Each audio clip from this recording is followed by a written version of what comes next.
Welcome into the second annual UCR 7-on-7 Showcase, live from Baxter, Tennessee. I am Noah McKay, joined by Jacob Vincent. Sure are happy to be here with you as football season is coming closer and teams across the Upper Cumberland are putting in the work here on the gridiron to get ready for the season. It is the second annual. Teams across the area have come here, and one from outside the area. Beach is here as well to compete over the next couple of days in 7-on-7 action. Just getting underway here on the main field here in Baxter. We've got two teams competing on our left. We've got two on our right. We've got others waiting on the sidelines, and we've got two fields happening behind us as well.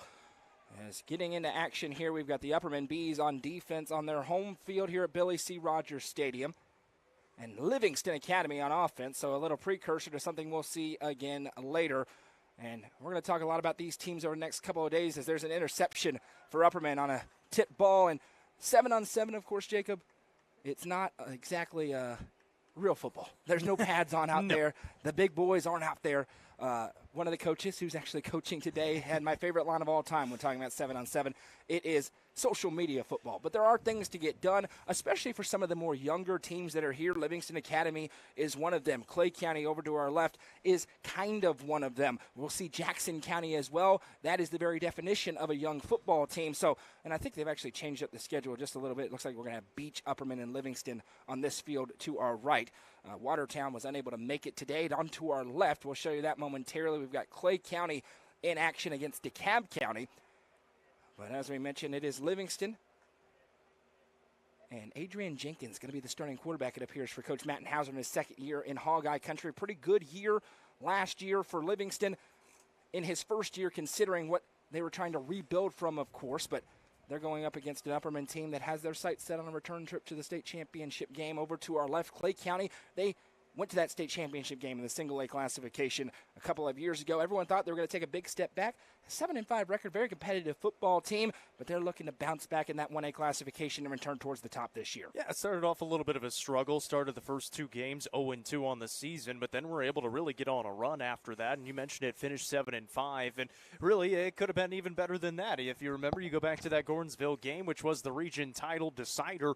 As it goes to double overtime, they go for two to go for the win. It gets picked off in the end zone, and Gordonsville ends up winning that game by 1 to win the region in Region 4 Single A. So it very easily could have gone a little bit differently. However, they were going to run into South Pitt no matter what, as Gordonsville saw a little bit later on in their playoff hopes. But yeah, for Clay County, whenever you've got Bruce Lamb at the head man, you've also got the Adams. You got Nolan Adams, you got Nate Adams. You're always going to have a good opportunity to get some wins. Yeah, absolutely. You know, they started 0-2 last year. Remember how they had that lopsided loss to York to open the season? Everyone went, whoa, but they bounced back really nicely. And we saw where York ended up as well. Yeah, exactly right. You know, they finished in the fell against South Pitt, as you mentioned. South Pitt, always the problem there in that single A classification. But they got Nolan Adams back. They've got Nate Adams back. That's really the big key. Nate Adams slinging it around there at the quarterback position. He threw for 2,000 yards a year ago. He's back to pass now, and he's going to air it out deep downfield. It's 7-on-7. You might as well uncork that thing. They do, and just out of reach for the intended target. So we're going to be here for the next 3 hours, today and tomorrow. Teams cycling across. We're also going to see a few other teams. We mentioned Jackson County as well. Beach is here. The White County Warriors are here. Gordonsville will be here tomorrow. Cumberland County is here today. So we're going to have a lot of fun the next couple of days here in Baxter. Over to our right side of our screen, you've got Adrian Jenkins there in Upperman. This is really interesting when you talk about this Upperman team, Jacob, and we'll talk a lot about them, of course, in the next coming days. They become the preeminent football program in the Upper Cumberland and really cemented that last year with the run that they went on. And in the past, this has been when Upperman had struggled more. People would freak out about Upperman in 7-on-7s, and then, the pads would come out, and you see those big offensive and defensive linemen they have. This year, this team, they're really more built for 7-on-7. They've got more question marks at the lines, losing, of course, a young man who went to Memphis. He was originally committed to MTSU, now to Memphis. So Clayton Harris, he's going to the next level. Evan Briggs, a 4-year starter, gone to the next level. Eli Bullock, gone to the next level. That front three that was so ferocious, all gone. They think they've got some replacements in the building, but we expect Upperman to really show out in the 7-on-7 with the skill positions that they have back from a year ago. Yeah, absolutely. You start with Bronston Chaffin at the quarterback spot. You've got Carmine Phillips with all kinds of speed. Ethan Polk, who we didn't know a whole lot about him before last season, and he went absolutely off last season and had a great year at that running back position. And they're definitely very, very, very skilled in those skilled positions. But for Coach Kane, he loves working with that line. He loves trying to get as much as he can out of that line. So it's kind of going to be a project for him coming into this season. But again, they are still those top dogs coming after last year. And my goodness, does he have help now with the coaching staff. Blake Satterfield, former Trousdale County head coach. He went to the state championship game for Trousdale County, a 40-21 overall record. And that includes 2 really down years where the well kind of dried up there in Hartsville for the Yellow Jackets. He's now the defensive corner. Coach Kane can give the keys to Coach Satterfield. He's focusing on the line. Now you see the Beach Buccaneers, and this is a fun matchup here. Caden Powell, who is just gigantic, the Kentucky baseball signee. He slings one across the middle, and you see Beach. If we had this one on a Friday night, it would be the high school football game of the week. Beach, though, they're in their 5A region. They were 7-5 last year. They only had 1 loss in their region, and Henry County beat them 46-45. They made the second round of the postseason, and it is Caden Powell, the former quarterback. His freshman year at Smith County, moved to Beach last year. The big-time baseball committee. He's a big-time quarterback. He's a huge kid. He doesn't need the pads to look big out there, and he's at the quarterback position. Here's how this is going to go. The defenses are out there for 12 plays. The offense is 6 plays, and then they'll shuffle through these 3-team sets that we've got as Caden Powell is dropping back, throws it across the middle of the field, and now we see the 7-on-7 comes into play. No tackles there. And we've seen it a couple of times. Caden Powell's gone in the middle of the defense against this Upperman team, Jacob. You're not going to work very well on the outside with Branson Turnbow out there alongside Carmine Phillips on the other side and some of the other new faces they've got. They've got some legit speed out there on the defensive end. The middle of the defense with Walter Kane there, that's obviously going to be a strong point as well.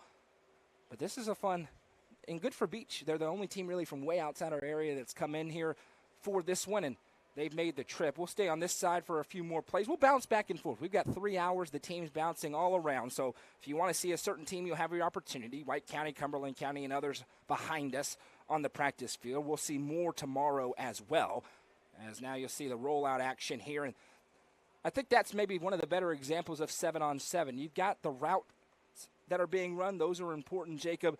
Caden Powell had all day. He gets to roll out, doesn't have to think about it, these quarterbacks. And that's something, and we talked to some coaches earlier, you'll hear from them throughout the broadcast that they talked about. It's about timing in 7-on-7. Route crispness. Can you run them properly? You know that it's different, but can you get the ball out on time with nobody in your face so that when you do have somebody there, you're still able to make a good throw? Well, and we were talking with Upperman where they lost a lot on that line from last season coming into this year, especially now this being the first day back in over 2 weeks for all of these teams having that dead period the last couple of weeks. If you're Coach Kane, you would love to be able to work with that line in that running game because that's something that you're going to have to get maybe a little bit better before the season gets going. You feel pretty good about the passing game right now with the skill set that you have on the outside, even with the skill set that you have at running back and catching passes. And Bronson Chaffin, he can run himself as well. But they're going to want to see what their defense can do as well. Taking on a good offense right now in Beach, and a very high-powered offense that likes to go through the air. You don't have Jackson Rollins back there in that safety spot, but you did mention some of the returners that are back there. Walter Kane is still in the middle back there, and then you've got Carmine Phillips and Branson Turnbow with a lot of speed. So it's not like they don't have the guys coming into this season still. Yeah, and that Region 4-4A, several teams from it here today, and there's going to be, just like there was last year, some really good teams as Caden Powell drops back, throws deep incomplete in the back corner of the end zone there. You know, we'll talk about them throughout. One team that's not here that you can't talk about Region 4-4A without mentioning is, of course, the Macon County Tigers.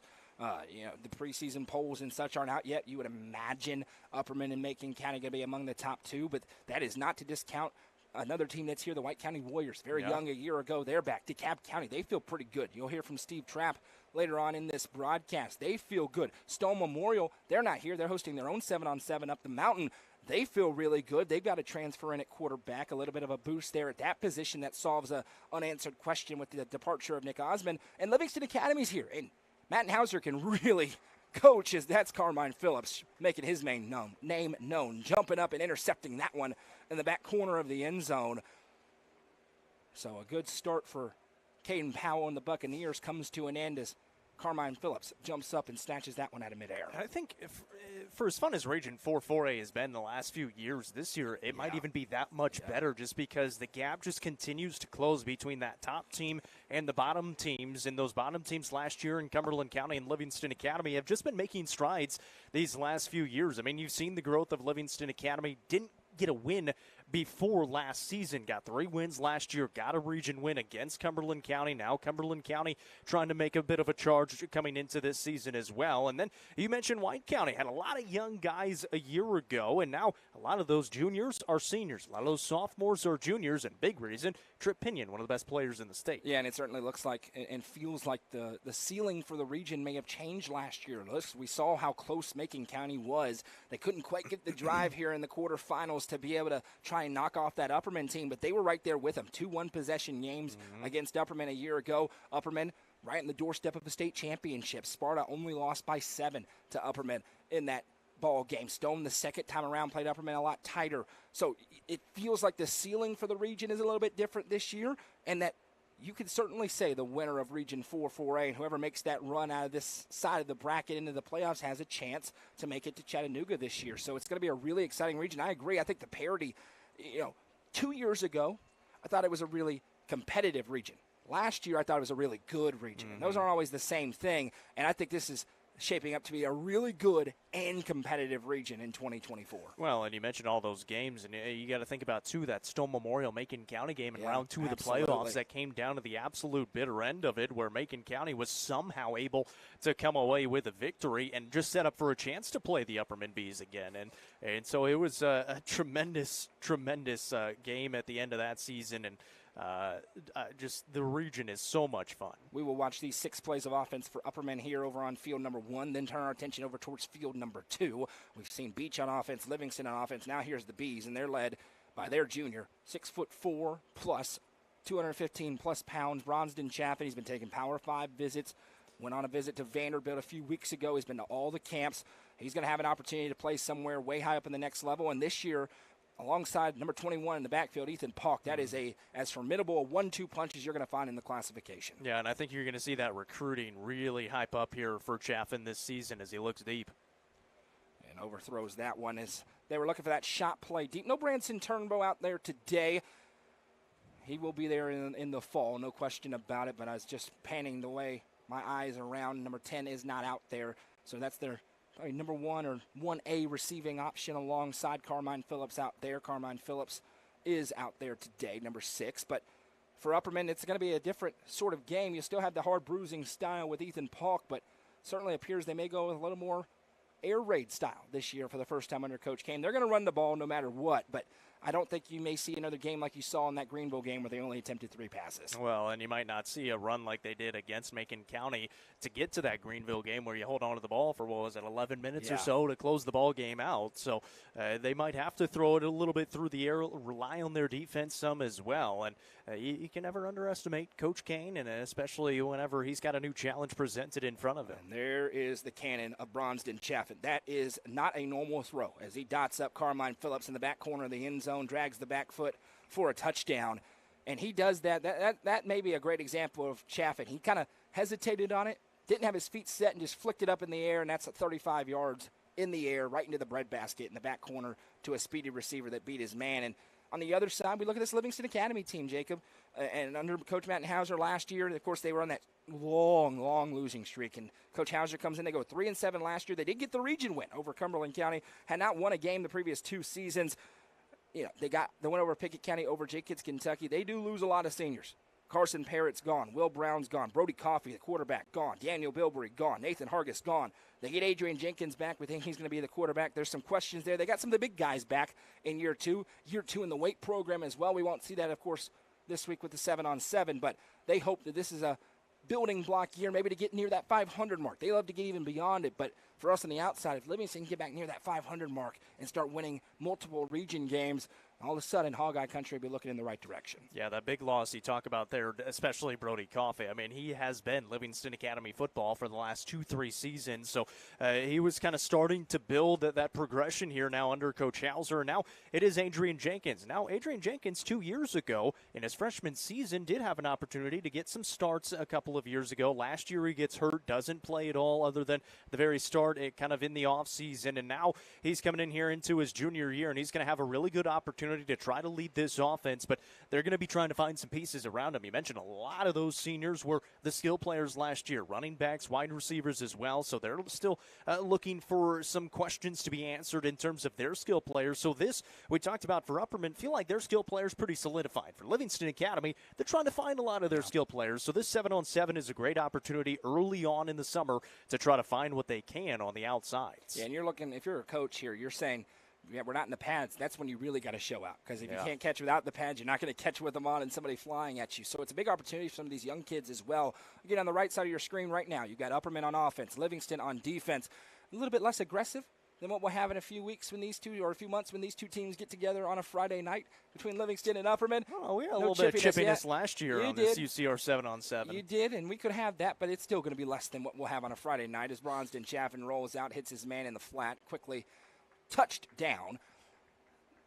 And it's a good thing we got a few weeks for the field to come back in here in Baxter. Well, it has been hot. It has been hot and not rained at all. No. So we need some rain to come through here.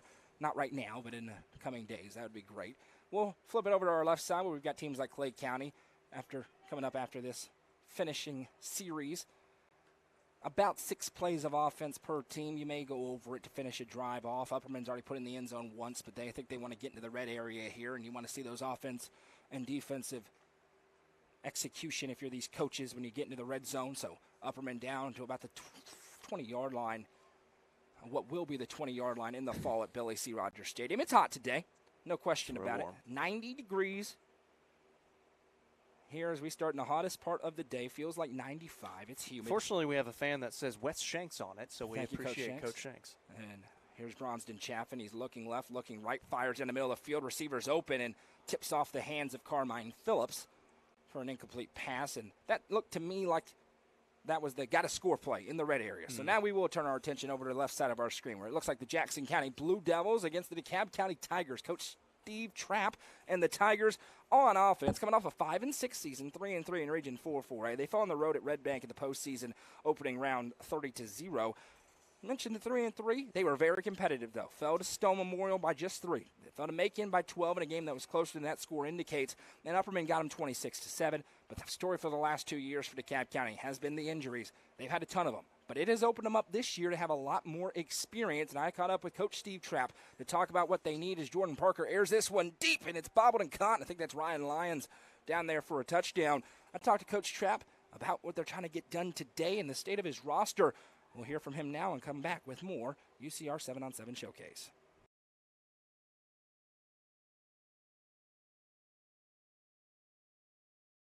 Bit here as you're getting back acclimated into things. What is the goal? What do you need to get done and get out of these 7-on-7 play days and that you have going on the next couple of weeks? Well, I mean, I think every coach will say something along the lines of, just the, how the guys go about their work.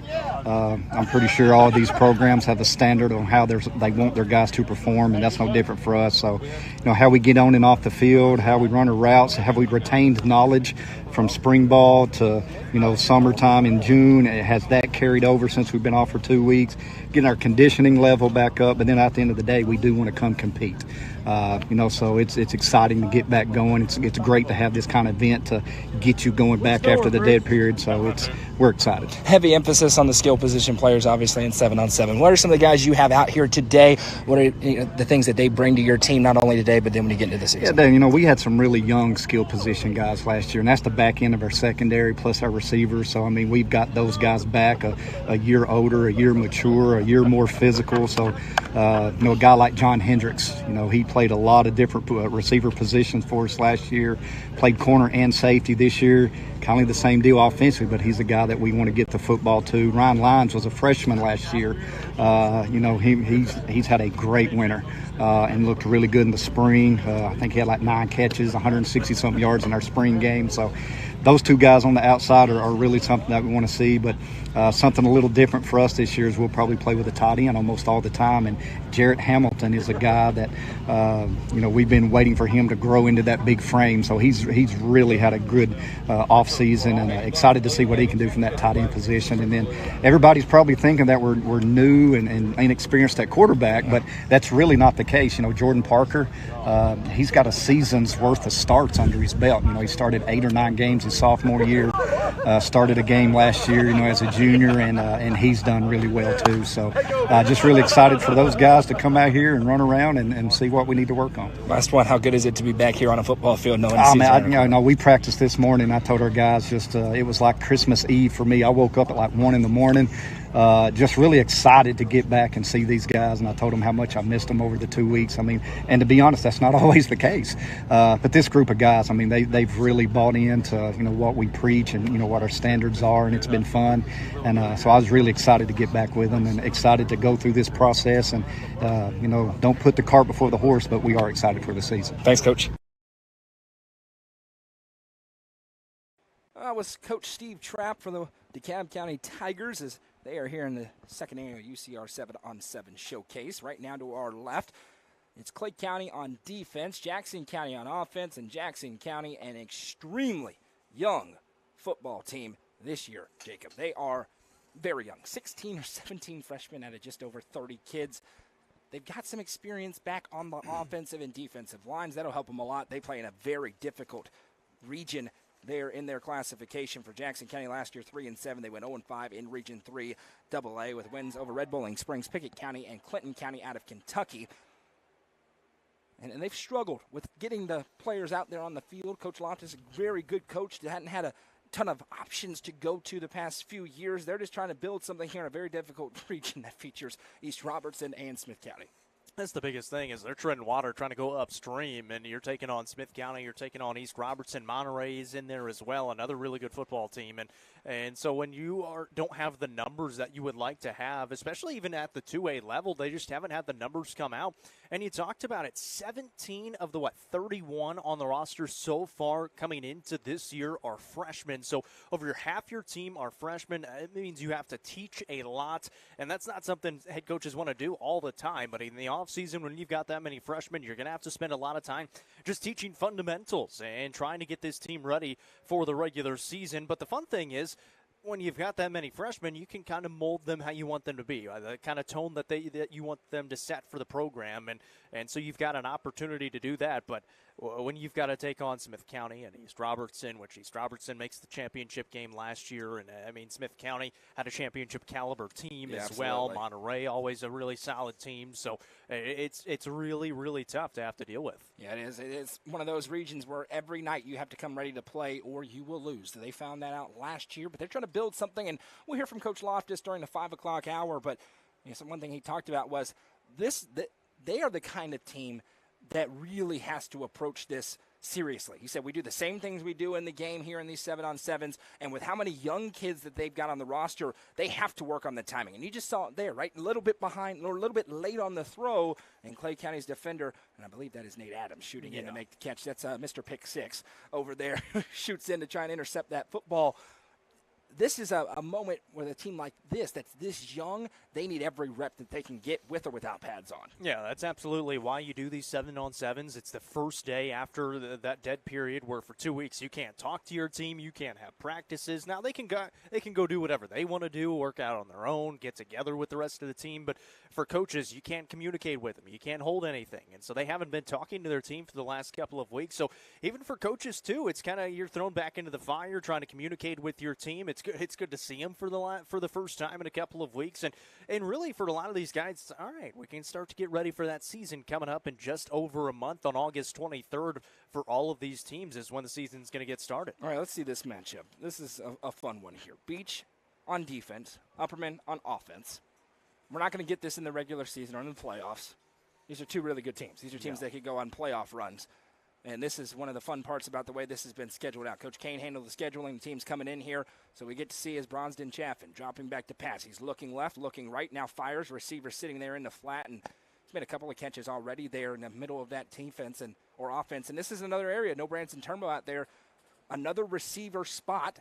Somebody who have an opportunity to take one of those or at least earn more of those rotational reps when Branson Turnbow or when Carmine Phillips? Who's going to fill that Cam Bush role from a year ago for this Upperman team? They're trying to find that out here.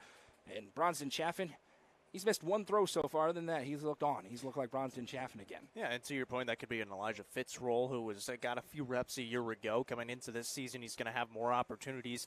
And a lot of those younger guys, that there is a lot of talent in that freshman and sophomore level. They just don't get those opportunities because the juniors and seniors are really, really good here in Baxter. So now you're going to have those opportunities. And you mentioned it without Branson Turnbow, at least here today. Going to have some opportunities to show out as well. And there's the deep ball from Bronson Chaffin, overthrown just by a hair, incomplete in the back of the end zone. Coming up in the 4 o'clock hour, some really fun matchups. Over here on Field 1, where you're looking right now, Beach is going to stay here, Livingston's going to stay here, but the Warriors are going to make their way over. Trip Pinion and company, White County was going to come out. They, of course, are the focal point this year. Season 2 of Proving Ground, preseason with the White County Warriors, and the premiere episode of that is coming out in 3 weeks. July 30th, Tuesday at 6 o'clock. It is Proving Ground. As we follow them, it's a 3-part series. Come out every Tuesday leading up into the season, and then right after that, then following Tuesday is going to be the UCR Coaches Show presented by Fire and Vine. So we'll roll right into that with Proving Ground. We'll talk a lot about the Warriors coming up in the 4 o'clock hour. We're also going to talk about the Cumberland County Jets who are here. We're going to go back to our left at one point and talk about the DeKalb County Tigers, but we want to see this sequence. We'll probably come back over here as well to see Beach on offense against the Upperman defense. That's something we have the luxury a lot of time with all of these teams. So when we get these kind of real fun matchups, we'll be able to show them to you. There's the play fake to Ethan Polk and throwing right into the flat, and that's going to be caught. One of those big tight ends for Upperman. He would have been taken down at about the 10, but he spins into the end zone in 7-on-7 with no pads. And I wonder if Ethan Polk doesn't love 7-on-7s, because Ethan Polk loves to run the football. Get in there and bruise. He wants to have the pads on to get in there and run the football. And it kind of got, you won't say lost last year, but Ethan Polk had a really dominant season. Oh my goodness. I mean, maybe on any other team that didn't go on the run that they did, we would have been talking a lot more about him. And you consider the fact that Bronson Chaffin ran for 1,000 yards. Jackson Rollins was up over 500 yards. He was over 1,100 yards rushing a year ago with the passing downfield that they were doing. He's going to be our big focal point now. No Jackson Rollins. He's graduated out, so all those carries are going to go. The bulk of those are going to go to those two young men in the backfield, particularly number 21. Well, Ethan Polk, he may have been their most important player a year ago. There were so many times where they needed 4 or 5 yards that they absolutely had to have it. They'd give him the ball, and he was able to go get it. And obviously, Bronson Chaffin had the ability to do that as well. He did that in that Greenville game. But Ethan Polk did it in the Macon County game when they get to 4th down against Macon County to get to that Greenville game. And he's able to get, I think it was 4th and 3. He gets 5 yards on the run. And there's just so many times that you think you've got him in the hole, and he's just going to bounce right off of you because he's so strong. He's got such a low center of gravity, and he can mow right over you. It's similar, a little bit different than Trip Pinion, where Trip Pinion is a little shiftier. He's going to go around you. Ethan Polk, he's going to go over you. And, you think about the Stone Memorial game, the first one, all the build up to it forever in the first play of the game. Ethan Polk taking off down this field. He had so many moments like that. He's got speed, too. A year ago. And right now, Upperman's offense, they look pretty in sync. Couple of missed throws other than that.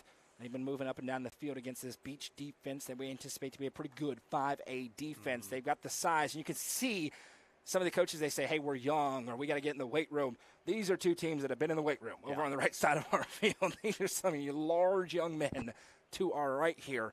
And we'll finish this drive and go back to our left where it's DeKalb County and Jordan Parker in offense. But then again, right in the middle of the field. And we saw a lot of shots early out of Bronson Chaffin this time. Kind of taking what he's given down the field to kind of dinking and dunking their way towards the end zone. That's the fun thing about 7-on-7, too. It doesn't matter. I mean, nothing about this matters. So it's backyard football. Go out and have fun. You're back with your buddies for the first time in 2 weeks, and really, who knows how much you were working on before that, other than probably some weightlifting and maybe some team things as well. But this is your first time that you just go out and have fun. First couple of days, and of course, it's 100 degrees outside, just like it was a year ago. So you're kind of getting your endurance tested just a little bit and see what you can do against some really good teams. Yeah, good crowd tuning in online. Let us know in the comments who you are, where you're watching from, and what school you're a fan of. We're going to see a lot of them here. We've seen a couple of York fans. York is not here, but we got an opportunity. We'll talk a little bit about the York Dragons. That's a very interesting football team. The Miles Lefuless York Dragons, what will that look like? They've got some optimism up there on the mountain. I think it's really easy to just write off York and be like, oh, they lost a lot. They've got some talented pieces coming in as Bronson Chaffin here finds Carmine Phillips and I think we'll probably say that a few times in the regular season. Get started. Also, not too early to think about the start of the regular season. It's coming up in fewer than 2 months. As we'll go back to our left and see Jordan Parker, the DeKalb County Tigers in action. Jordan Parker takes the snap. He's dropping back, looking over the middle. Pump fakes, and he got the defender biting, throws it deep and just over the outstretched gloves of the receivers. This is Clay County on defense against DeKalb County. Now Jackson County is going to come out. Our first high school football game of the week. We haven't announced it yet, Jacob, but I think we could. It's going to be a really, really fun one. Friday night, rivalry night. Gordonsville traveling to Smith County. A cross-county rivalry there at the basin of the Upper Cumberland. Smith County Owls hosting the Gordonsville Tigers to kick off our high school football season. The high school football game of the week. And we've got some fun little tweaks to the game of the week this year. We'll let you know about that. I'll be there. Hallie will be there, back on the sidelines again for another year. And we'll wait for the rest. You'll have to wait and see for more announcements coming in the future, but we're excited about that one. Saw Coach Dyer is here today. As over to our left, Jackson County is going to go on offense. They're going to face the DeKalb County defense here. We're about midway through the first of 3 sessions that we're going to have today, and teams will cycle throughout the evening. Yeah, and they got started a few minutes early as well, so who knows if they stick to that hour. They'll probably go right up to that hour, and if they get some extra run time in, they'll probably get some extra reps in there against the teams that they're facing right now. But you mentioned Coach Dyer out here for Smith County. They've got a really bad taste, I think, left in their mouth after the finish to the season that they had last year in those playoffs, in the 2A playoffs, where there was so much promise. I mean, we thought we were going to get it. We thought we were going to get Smith County York, and they just it was one game short of that magical night that would have been. Big reason East Robertson was a really, really good team that turned it on, especially in the playoffs, and they kind of showed everyone, hey, we're here to play. When you've got the Groves, you're going to have a really good opportunity to win some games, and win some games they did. But, Smith County, they return a lot of talent from last year. Now they've got their offense with a lot of young guys a year under their belt as well, and that was their main thing. The defense was really, really good. The offense at times was still looking for more, and so now you've got that year under the belt, and you're going to have some good opportunities to win some games, and what better way to start it? They do it every year against one of the best rivalries in the state in any sport, and it's going to be a lot of fun when those two get together. Yeah, it really is. I can't wait for it there, and in the Black Hole, it's going to be a lot of fun. Last year's game was a ton of fun as well. A lot of people were like, Smith County's going to roll in that one. And Coach Stephen Jackson is doing a really good job with Gordonsville. That's a team with a lot of promise this year. And you think it's been kind of 2024 so far. It's almost been the year of the Tigers. They go on the run in the boys basketball state tournament. They go on the run in the baseball state tournament as well. And being in that 1A classification, the Gordonsville Tigers bring a ton of those players onto the gridiron. And it's going to be a lot of fun to watch that game and those two teams, as there is no shortage of great football players within that county there in Smith County. Well, yeah, and of course, obviously, softball has nothing to do with that, but just the winning inside the school, it's a very good feeling. We talk about that all the time with the Upperman Bees, just the winning that goes on with every single sport here in Baxter. Well, Gordonsville is starting to enjoy some of that success. The Tigers football team makes second round of the playoffs. The basketball team goes to the Final Four. The softball team wins the state title. Baseball team makes it to the state tournament for the first time in a long time. So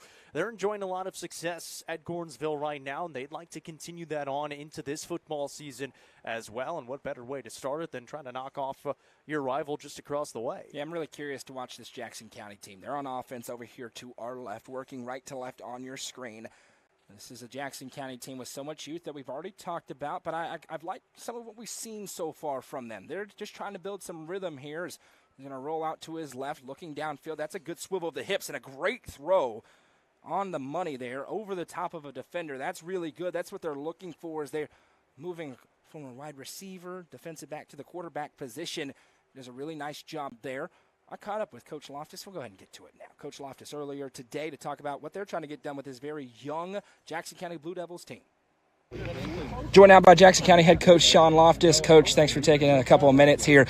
Back to football action. Dead period's over, 7-on-7. What is your guys' approach entering a 7-on-7? No pads, none of the big guys out here, but still the opportunity to come out and compete. It is, and that's the biggest thing about that we want to do is compete. This is 7-on-7s are geared up for the offense to score more points than the defense. But our biggest thing is we don't change anything.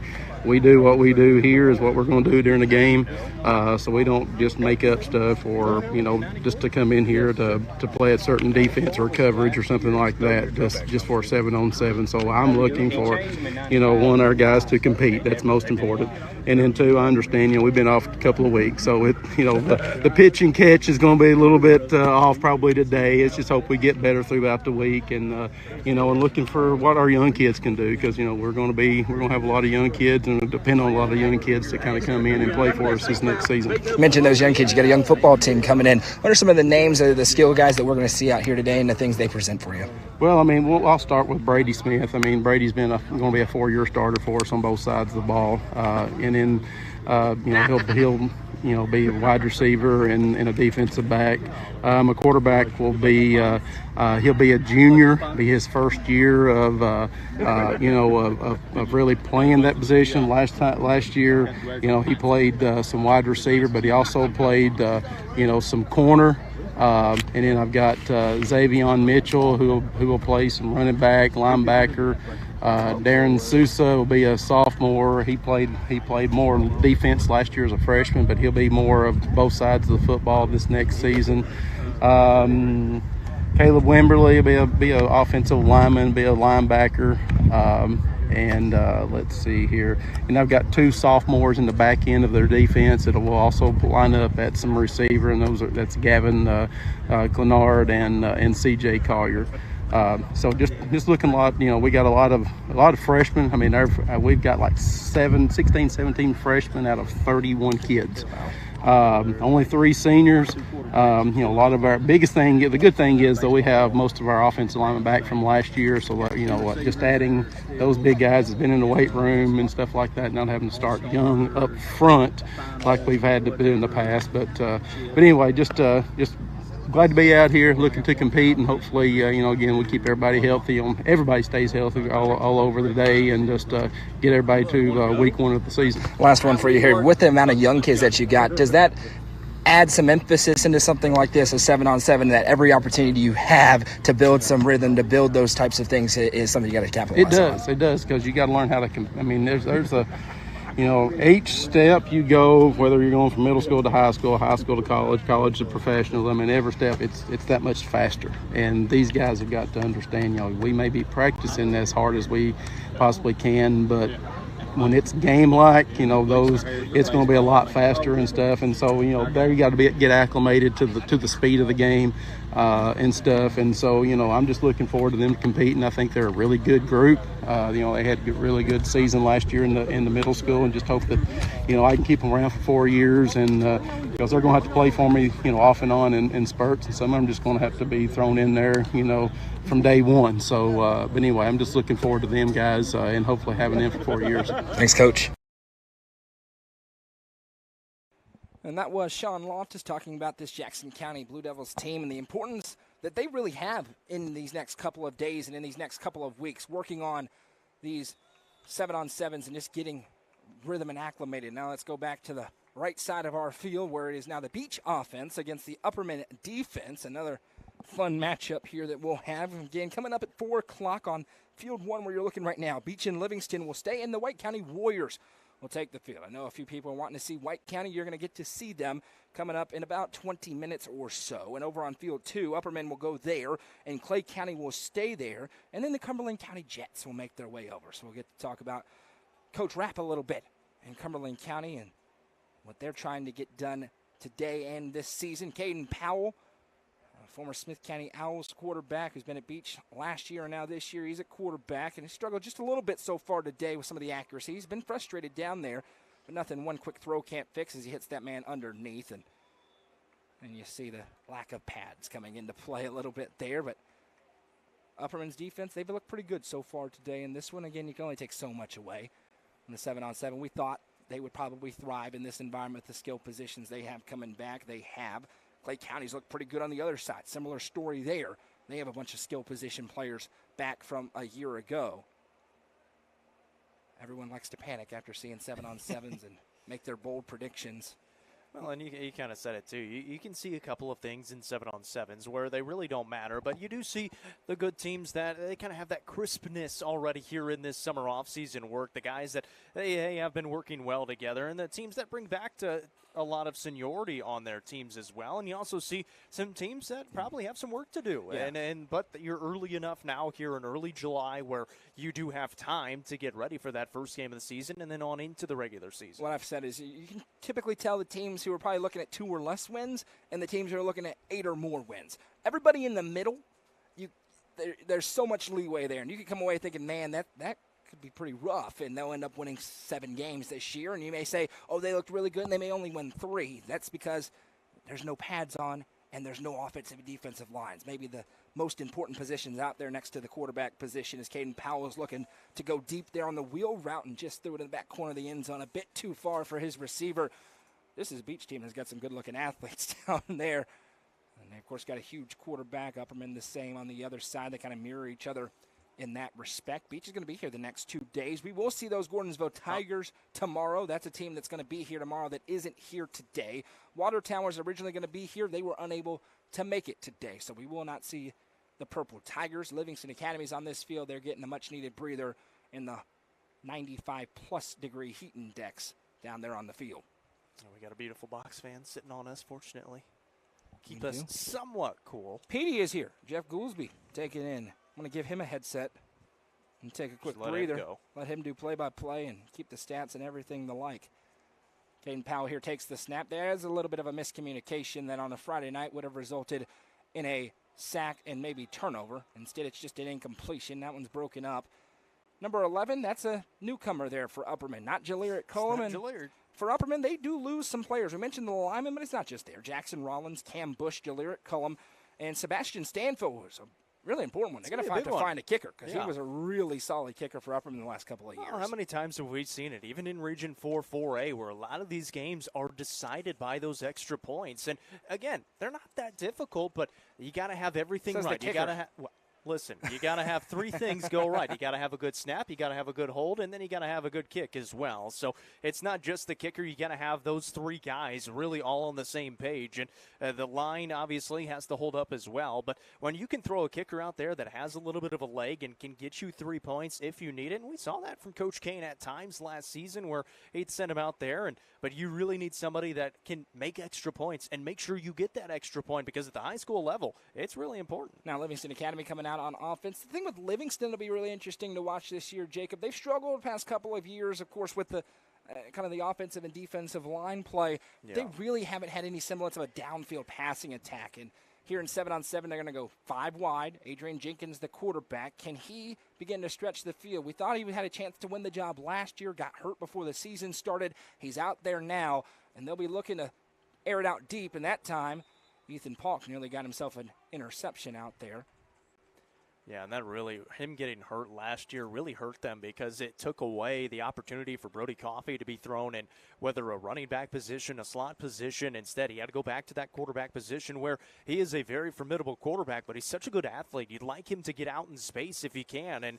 And for Adrian Jenkins, he's got an arm that he can find you in some spots, in some good spots, and put his skill players in good spots. So it hurt them a little bit not having that available, but brought in some guys like Daniel Bilbrey, Carson Parrott out there as well, Will Brown, and so, but you lose a lot of those seniors, and so now you're trying to find those skill players. You look out there, you see Drew Goolsby out there, Adrian Jenkins obviously at the quarterback spot, and so there's a lot of younger guys that are going to have more opportunities this year offensively.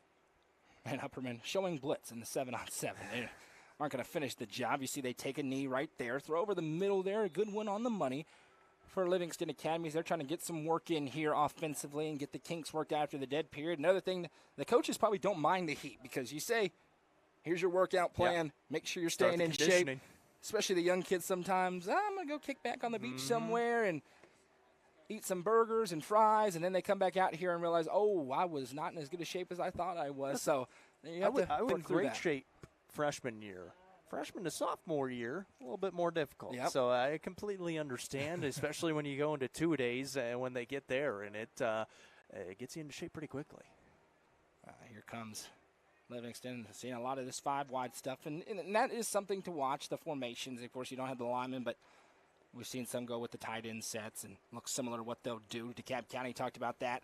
You heard from Coach Trapp. They're going to go with the tight end on the field a lot this year. They haven't done that in the past. This year they are. They got a young man they really like in that spot, because that was a good throw over the middle from Jenkins down the field. This is the connection that's working, the two of them. But you see if Livingston maybe does open it up a little bit more this year, tries to spread out the defense a little bit more, because it's become Brody Coffey sometimes had no chance. He was getting destroyed because teams were just putting 11 men in the box and daring them to try and throw it deep in time. They couldn't quite get those connections working. Well, last year they didn't really have a real starting running back as well. 2 years ago they had Lachlan Hammock, who at times was a really good running back, a big guy that could hit some holes and get some good runs out there. Last year they didn't really have that guy step up, and they had Jackson Bowles, Seth Smith at times, and now you'll kind of see who they go with at that running back position. Now, again, 7-on-7, you're not going to see that, but that's going to be an opportunity for them to try to open up that offense even a little bit more. But again, you've said it multiple times. It all starts with that offensive line for this offense that they have struggled letting that defense get through too easily. Brody Coffey, he's a really good athlete, but he was rushed out of the pocket almost every single time that he was taking a snap, so he didn't have a lot of time to look downfield. If you're able to give Adrian Jenkins just a little bit enough time to look downfield, try to find some receivers down there, they've got the talent. You just got to be able to get them some time. One thing that's interesting about watching this Upperman team, of course, new defensive coordinator, you mentioned Blake Satterfield. He actually played for Coach Kane in college, so there's that connection dating back 100 years. That's a shot at Coach Kane. He'll love that part. Anyway, they have similar schemes, but you may see more. We saw a lot at Trousdale County of blitzing from different places. We haven't seen that a ton with Upperman. It's been a lot of 4 down front, go after the quarterback and go after the running back that way. We've seen it in the 7-on-7 linebackers and different. You see it there. There's the shift and then somebody shooting down. And obviously that's not the full extent of what you'll see, but you see the concepts out there. Maybe some more blitzing coming up this year from the Bees. Yeah. And you haven't really had to with Clayton Harris, by the way, or Evan Briggs on the other side. Right, when you've got so much power up front, you don't have to bring all that extra pressure. But now you've got Walter Kane, who was a tremendous linebacker a year ago, and he's going to have that experience under his belt coming into this season and have some good opportunities. And it looks like we might be making a change here. You're not missing anything over on field 2. They are done now, so they've gone through their rotation a couple of times. This may be it here, and then they'll rotate through. We're going to hear a word from our few awesome sponsors, and one important piece of news that Frontier Chevy is now Watson Chevy. We'll hear from them during this broadcast. Same great service and staff right there just outside of Livingston as you're coming in on 111. As here's a throw over out of the backfield, and Opperman's defense still doesn't necessarily want to let anybody get into the end zone. They've buckled it in just a little bit down here in the red area, and that was trying to get the touchdown for Livingston, and they're unable to do so. And now after a quick breather, maybe you're going to go one more round here on the left side of our screen as Jackson County and DeKalb County have reemerged onto the field. And Beach coming back out to face off against the Livingston defense. So we'll turn our attention back over here and see Jackson County against DeKalb County's defense one more time here in this session. About 10 minutes, we anticipate them to go 50 to 55 minutes in each of these 3 sessions before teams rotate through. Again, we're going to see White County and Cumberland County in addition to these teams coming up next. I'm interested to see DeKalb County this season. Of course, you have Coach Trapp, who does a tremendous job with this program, but dealing with the injuries that they dealt with last year, you lose some of those seniors in Ari White, you lose Briz Trapp as well. It's going to be Jordan Parker's team, and, well, he's definitely got the experience, so you don't feel bad about him coming in at that quarterback position, but in the skill spots, in the running back spot, it seems like they've always had a really, really big running back the last couple of years. Who's going to step in and take that role? Defensively, who's going to step up and be some of the bigger guys on the defensive side? It's a DeKalb County team that has had a lot of big guys on the team the last few years, and so they're going to have some guys step up, maybe some younger guys who haven't played as much the last couple of years step up and be some big guys defensively and really offensively as well. Yeah, absolutely, and they've got some speed there, and that's something that Coach has talked about really the last couple of years is Briz Trapp was such a great quarterback for them, but struggled with those injuries. So Jordan Parker has a full season's worth of starts under his belt. He started over 10 games for DeKalb County. So they've got a lot of trust in him. He's obviously a great athlete, but he shouldn't have any, big nerves under the Friday Night Lights any more than you typically would. He knows what to expect in those moments, and his teammates know what to expect out of him. They know they can win games with Jordan Parker at quarterback, and they're trying to get over the hump. They've been kind of stuck in that 4 spot out of this region the past couple of years, and it's been such a good and competitive region in no small part because of DeKalb County. But they're trying to crack into that upper echelon. Can they get into the top 3? Can they win the region? They've been close, right? They nearly beat Macon County a couple of years ago. They were on the doorstep of beating Stone Memorial last year. They had a shot at the end to try and tie the game or win it against Stone Memorial. Think about 2 years ago in this building against Upperman. Yeah. Guy wide open in the end zone, just an underthrown pass that would have completely shifted the complexion of this region. So they've been on the doorstep with a lot of these same guys that have been thrust into action because of all the injuries. Now that they know it's their team, it's their show, is this the year for DeKalb County to try and break through into that upper echelon? And you can't forget, too, they got a big win last year when they took on White County with just a couple of weeks to go in the regular season. That was to get into the playoffs because, obviously, White County still had to play Livingston Academy, but you expected them to win that game, and they did it. So that one was the tiebreaker to get into the playoffs. And White County had been playing some really good football at that point. They struggled midway through the season, losing 4 games in a row where they played a really tough schedule. And then it came into that one where they were coming off a win, and it's like, okay, they're playing some good football now. And DeKalb County came in and pretty much dusted them off pretty easily in that game. And so they were able to get the job done. Got into the playoffs where they didn't play the best football, but still they were able to get that win to get into the playoffs. Yeah, no Malachi Trapp, really. I think more than anything else because of Jordan Parker's experience getting in there with the injuries. Malachi Trapp really emerged as kind of that go-to guy. I really look for Ryan Lyons to have a big season this year for DeKalb County. I was super impressed with him his freshman year. He's got so much speed. He's a lethal returner. Maybe he's one of the best. He is certainly among the top 3 return men in the Upper Cumberland coming back in his sophomore season. And having that experience under his belt, he can go up and get the football. He's blazingly fast. He's really elusive. I think he's the kind of player with Jordan Parker throwing the ball, which he certainly can do, that is poised to potentially have a big season this year. Yeah, and obviously you see him taking on Jackson County right now. Jackson County looks like they've gone to a couple of different guys at quarterback so far today, and we don't quite know who those are right now. We mentioned they got 17 freshmen on this team of 31 as of now, so they're still trying to find the guys that they want to throw out there each and every day and trying to find who they want to throw at that quarterback position as well.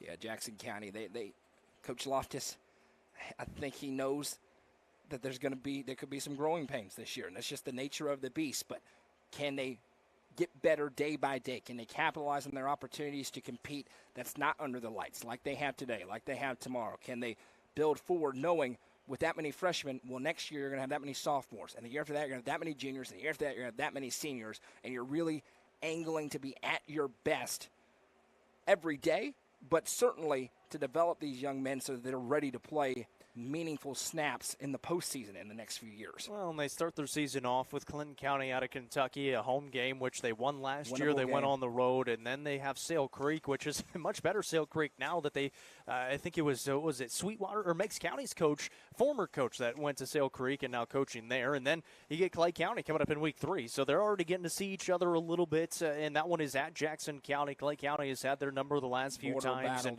that's always a fun one. So the first 3 weeks, you're really going to get to see kind of what this Jackson County team is made of before they get into region play. And obviously that region is a very, very tough region with the likes of East Robertson and Smith County, especially in those top 2 spots. So you're really going to have to find out who you are in those first 3 weeks and really try to do some good things. And now we're going to see Nate Adams and the Clay County offense take the field, working against the Jackson County defense. Working right to left on your screen. He's got the snap, dropping back, fires over the middle. A little drag route and gain about 5 yards. They'll move forward to the next hash mark here. Bruce Lamb, new offensive coordinator now with Jimmy Maynard making his way out. Probably more to come on that a little bit later on. But for Clay County, going to greater things. Jimmy Maynard is. For Clay County coming off that 7-5 year a year ago. They graduated 13 players from last year's roster, but they returned some of those key players that we already talked about. As Adams takes the snap here, he's dropping back, looking left, fires across the middle again, catches made. There's a nice couple of elusive moves across the middle.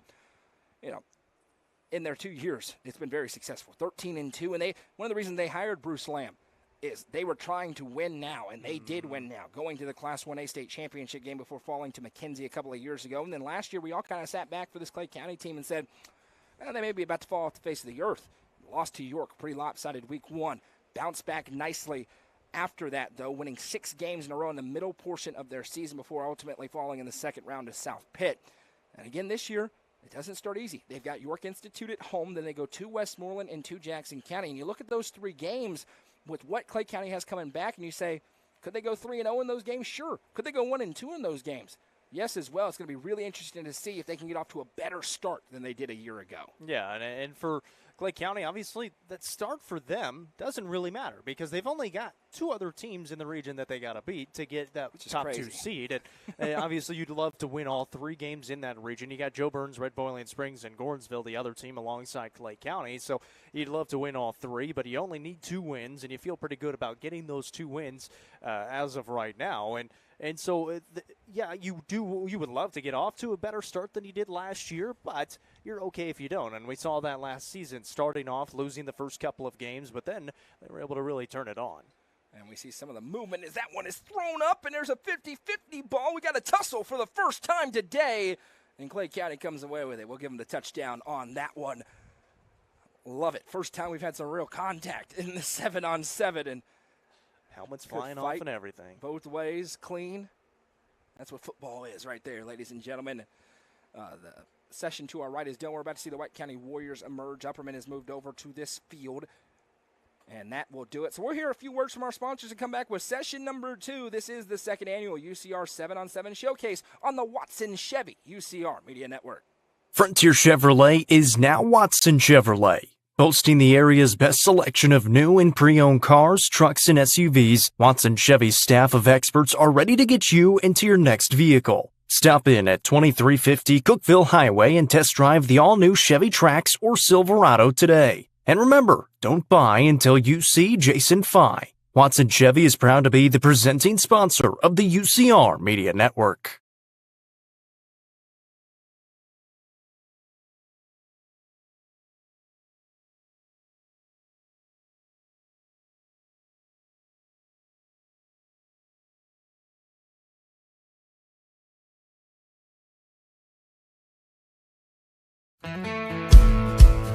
Let the bidding begin. It's time for the show, and you know it's gonna go high. There's a buzz in the air, and people come from everywhere to hear the auctioneer cry. The sound of the gavel never gets old when you hear an EJ say so. Live or online, we handle auctions of any kind. Call Aminette's Eagle Auction at 526-5335, where we soar higher. The roof is your home's first line of defense, and you need to be sure it's in great shape this summer. Freddie Castaneda with American Roofing Company is offering 100% free, no-obligation roof inspections across the Upper Cumberland. Call 931-357-7672 to set up your risk-free inspection or for more information today. And don't worry, if your roof needs to be fixed or replaced, American Roofing Company can get the job done, all while working with your homeowner's insurance. Call Freddie with American Roofing Company at 931-357-7672 today.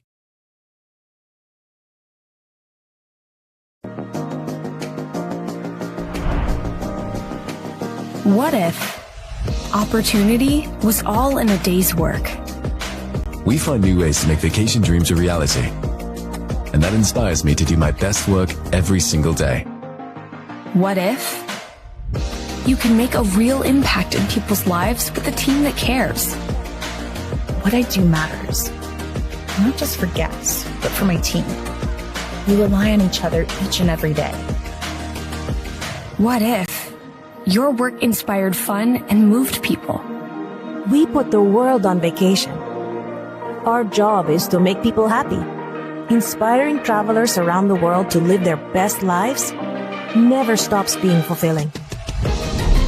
At Travel and Leisure, what if can be what is. Stop wondering. Join the travel movement.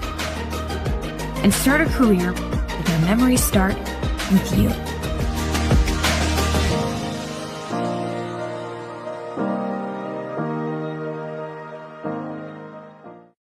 Sonia Brown with American Way Real Estate just listed this new construction home located in the Brookstone subdivision. With 2,075 square feet, 3 bedrooms, and large walk-in closets, the main level primary bedroom has one of the best features ever. In addition to the hallway access, you could access the laundry room through the closet in the bedroom.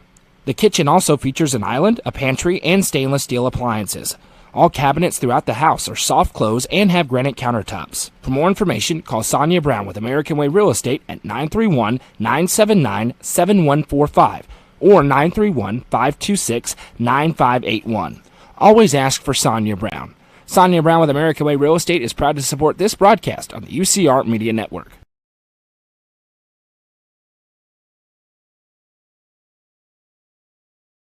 Fire and Vine in Cookeville is the Upper Cumberland's home for delicious Chicago-style pizza, beef, chicken, fish, and more. Located in Cookeville's historic downtown district, Fire and Vine's food and atmosphere will keep you coming back for more. Take in stunning views with creative food and drinks on the rooftop. Fire and Vine is proud to support this broadcast on the UCR Media Network.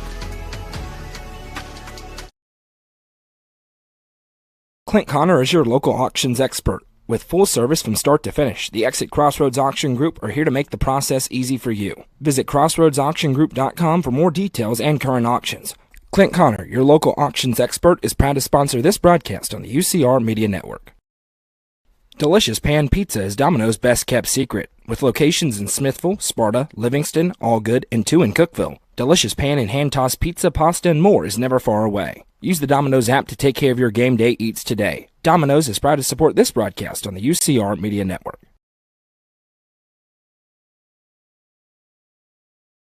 Nelson Trophy and Screen Printing is proud to support student athletes and athletic departments throughout the Upper Cumberland. They're also proud to sponsor the Nelson Trophy and Screen Printing Player of the Game on this broadcast. From trophies to t-shirts, they can do it all. Stop by and see them at 120 Circle Drive in Allgood or give them a call at 931-537-9559. Nelson Trophy and Screen Printing is proud to sponsor this broadcast on the UCR Media Network.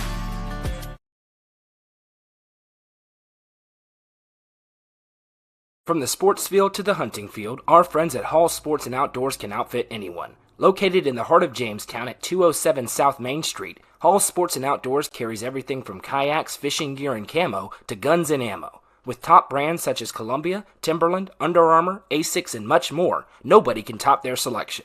Need some custom gear for your team? They also offer uniforms, gear, and custom embroidery. Stop by and see them at 207 South Main Street in Jamestown. Hall Sports and Outdoors, proud sponsor of this broadcast on the UCR Media Network.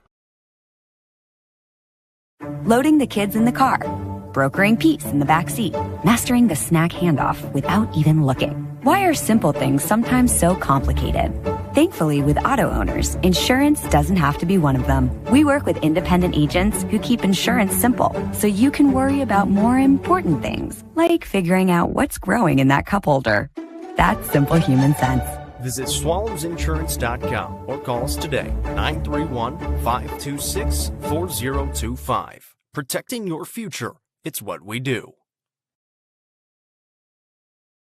Frontier Chevrolet is now Watson Chevrolet. Boasting the area's best selection of new and pre-owned cars, trucks, and SUVs, Watson Chevy's staff of experts are ready to get you into your next vehicle. Stop in at 2350 Cookeville Highway and test drive the all-new Chevy Trax or Silverado today. And remember, don't buy until you see Jason Fye. Watson Chevy is proud to be the presenting sponsor of the UCR Media Network.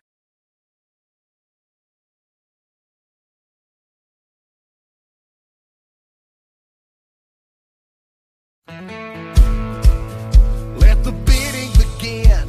It's time for the show. And you know it's gonna go high. There's a buzz in the air and people come from everywhere to hear the auctioneer cry. The sound of the gavel never gets old when you hear an EJ say so. Live or online, we handle auctions of any kind. Call Amanette's Eagle Auction at 526-5335 where we soar higher. The roof is your home's first line of defense, and you need to be sure it's in great shape this summer. Freddie Castaneda with American Roofing Company is offering 100% free, no-obligation roof inspections across the Upper Cumberland. Call 931-357-7672 to set up your risk-free inspection or for more information today. And don't worry, if your roof needs to be fixed or replaced, American Roofing Company can get the job done, all while working with your homeowner's insurance. Call Freddie with American Roofing Company at 931-357-7672 today.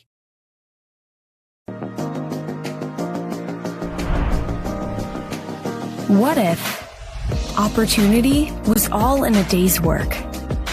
We find new ways to make vacation dreams a reality. And that inspires me to do my best work every single day. What if you can make a real impact in people's lives with a team that cares? What I do matters, not just for guests, but for my team.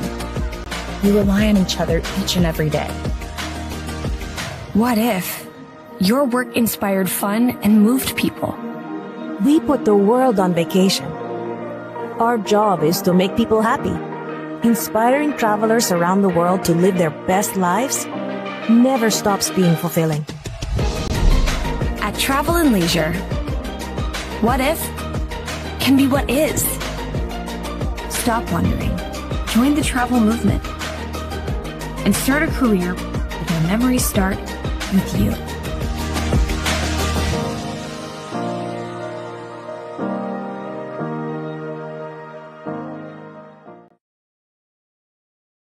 Welcome back. It's the second annual UCR 7-on-7 showcase. It is session number 2 of 3 today.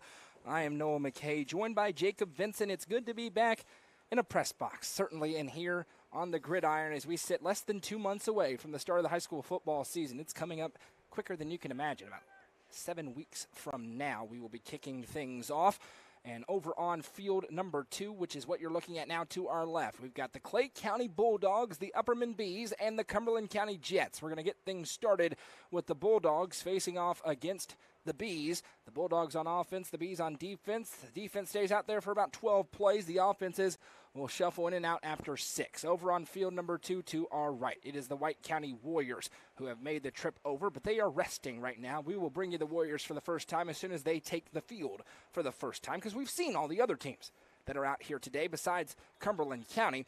It is Livingston Academy, White County, and Jackson County. Right now, Livingston on offense against Jackson County on defense.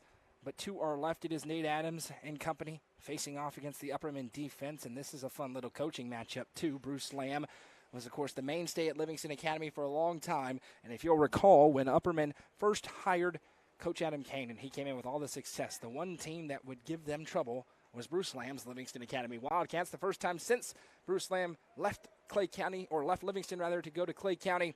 Not to go, there was a gap in between there, but left and ended up at Clay County, that these two have seen each other on the gridiron. So always a fun little call back there. Similar color schemes as well, but it is Clay County on offense as Nate Adams is dropping back, looking deep, fires over the middle of the field, and receiver bobbles it and catches it and takes off into the end zone. That's an acrobatic play in the middle of the field for Clay County. That was a heck of a catch. I was also going to say, I don't know if that's Coach Satterfield back there working with the defense right now, but one of the coaches is wearing a hoodie, and the hood is up and long sleeves. Now, again, it's probably a dry fit hoodie. It's 100 degrees outside. Yeah, it's too hot. It's too hot for that. There's a couple of coaches wearing hoodies out there. We've got long sleeve shirt over on our right. We got several long sleeves out there. That could be sun protection. Well, but the hoodie's too much. I guess you do have to be a little bit of a psychopath to be a football coach a little at times. I mean, you know. Sure. You and all your successes with. Hey, the winningest upward flag football coach in the history of America right here. It's by win percentage. We got practice number 1 tonight. New season. The Lions this year. There you go. Yep. Had a lot of success last year at the NFL level. I got my running back from last year back. It's over. That's all you need. It's the fastest kid Literally in the West. all you need. It's unbelievable. In the West? It was a figure of speech. Coach West Shank's son, Tanner's on my team. I mean, I saw the roster and I went, "Oh, we're gonna be okay. Wins. We're gonna be just fine. Yeah, we're gonna be just fine." I believe there's also food trucks out here. There are over to fans our are left. allowed here at the UCR 7-on-7 showcase. Yes. There's a lot out here there right are. now. $5 get you in the door. Yeah. And not only is this happening, there's four teams behind us as well on the practice field. As Clay County, we just had a good tip ball drill over to our right. Jackson County with an interception. To our left, it's Nate Adams in the backfield here. He takes the snap. He's looking across the middle, and he sets and fires receiver. We've seen that connection a lot today. Not sure who that young man is. Of course, we don't have rosters yet. Some of them have names on the back. Some don't. Some just have numbers. And I can guarantee you they have not sent us rosters yet for the teams. We'll get them They have not. We'll get them 2 minutes before kickoff on the Friday of the season. Well, and a lot of them, they're still trying to set the rosters, True. especially varsity rosters at this point in the offseason. So we'll give them a little bit of leeway. Shameless plug, number one of the day. Advertising slots available now for high school football season. We've got a lot planned. We are doing UC Game Day Morning once again. The UCR Coaches Show is returning. The Friday Night End Zone Show is certainly returning once again this year. We also will be streaming a whole lot of high school football across the Upper Cumberland, headlined by the high school football game of the week as Nate Adams fires deep downfield. It's tipped up in the air and incomplete. That's a nice play by the Upperman defender out there if you want to be on our live streams. Now is the time. Spots are filling up, and they will go fast. Send us a message to our Facebook page, and I will get in contact with you. Of course, we will be streaming every game once again for the Upperman Bees, for the White County Warriors, for the Cookeville Cavaliers. Keep going. For the Livingston Academy Wildcats. What am I forgetting? And one more that will be announced soon. York. That's the other one. And the high school football game of the week this year. That was off the cuff, ladies and gentlemen. There's a lot of different things going on in my mind. But if you want to be on those streams, or all of them, or any of them, you need to send a message to our Facebook page. As for the first time, we will see the White County Warriors taking the field to our right, in maroon and black. Good play over to our left. Picked off in the end zone. Upperman with an interception to our left in the end zone. But this White County team, they were very young a year ago. It was their first year in the 4A classification as they kind of joined their counterparts here. It just felt right for White County to be in this Region 4 4A with the rest of these squads.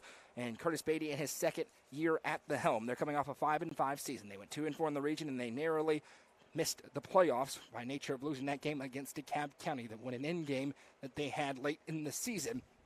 They're facing off here against Jackson County, who is on offense.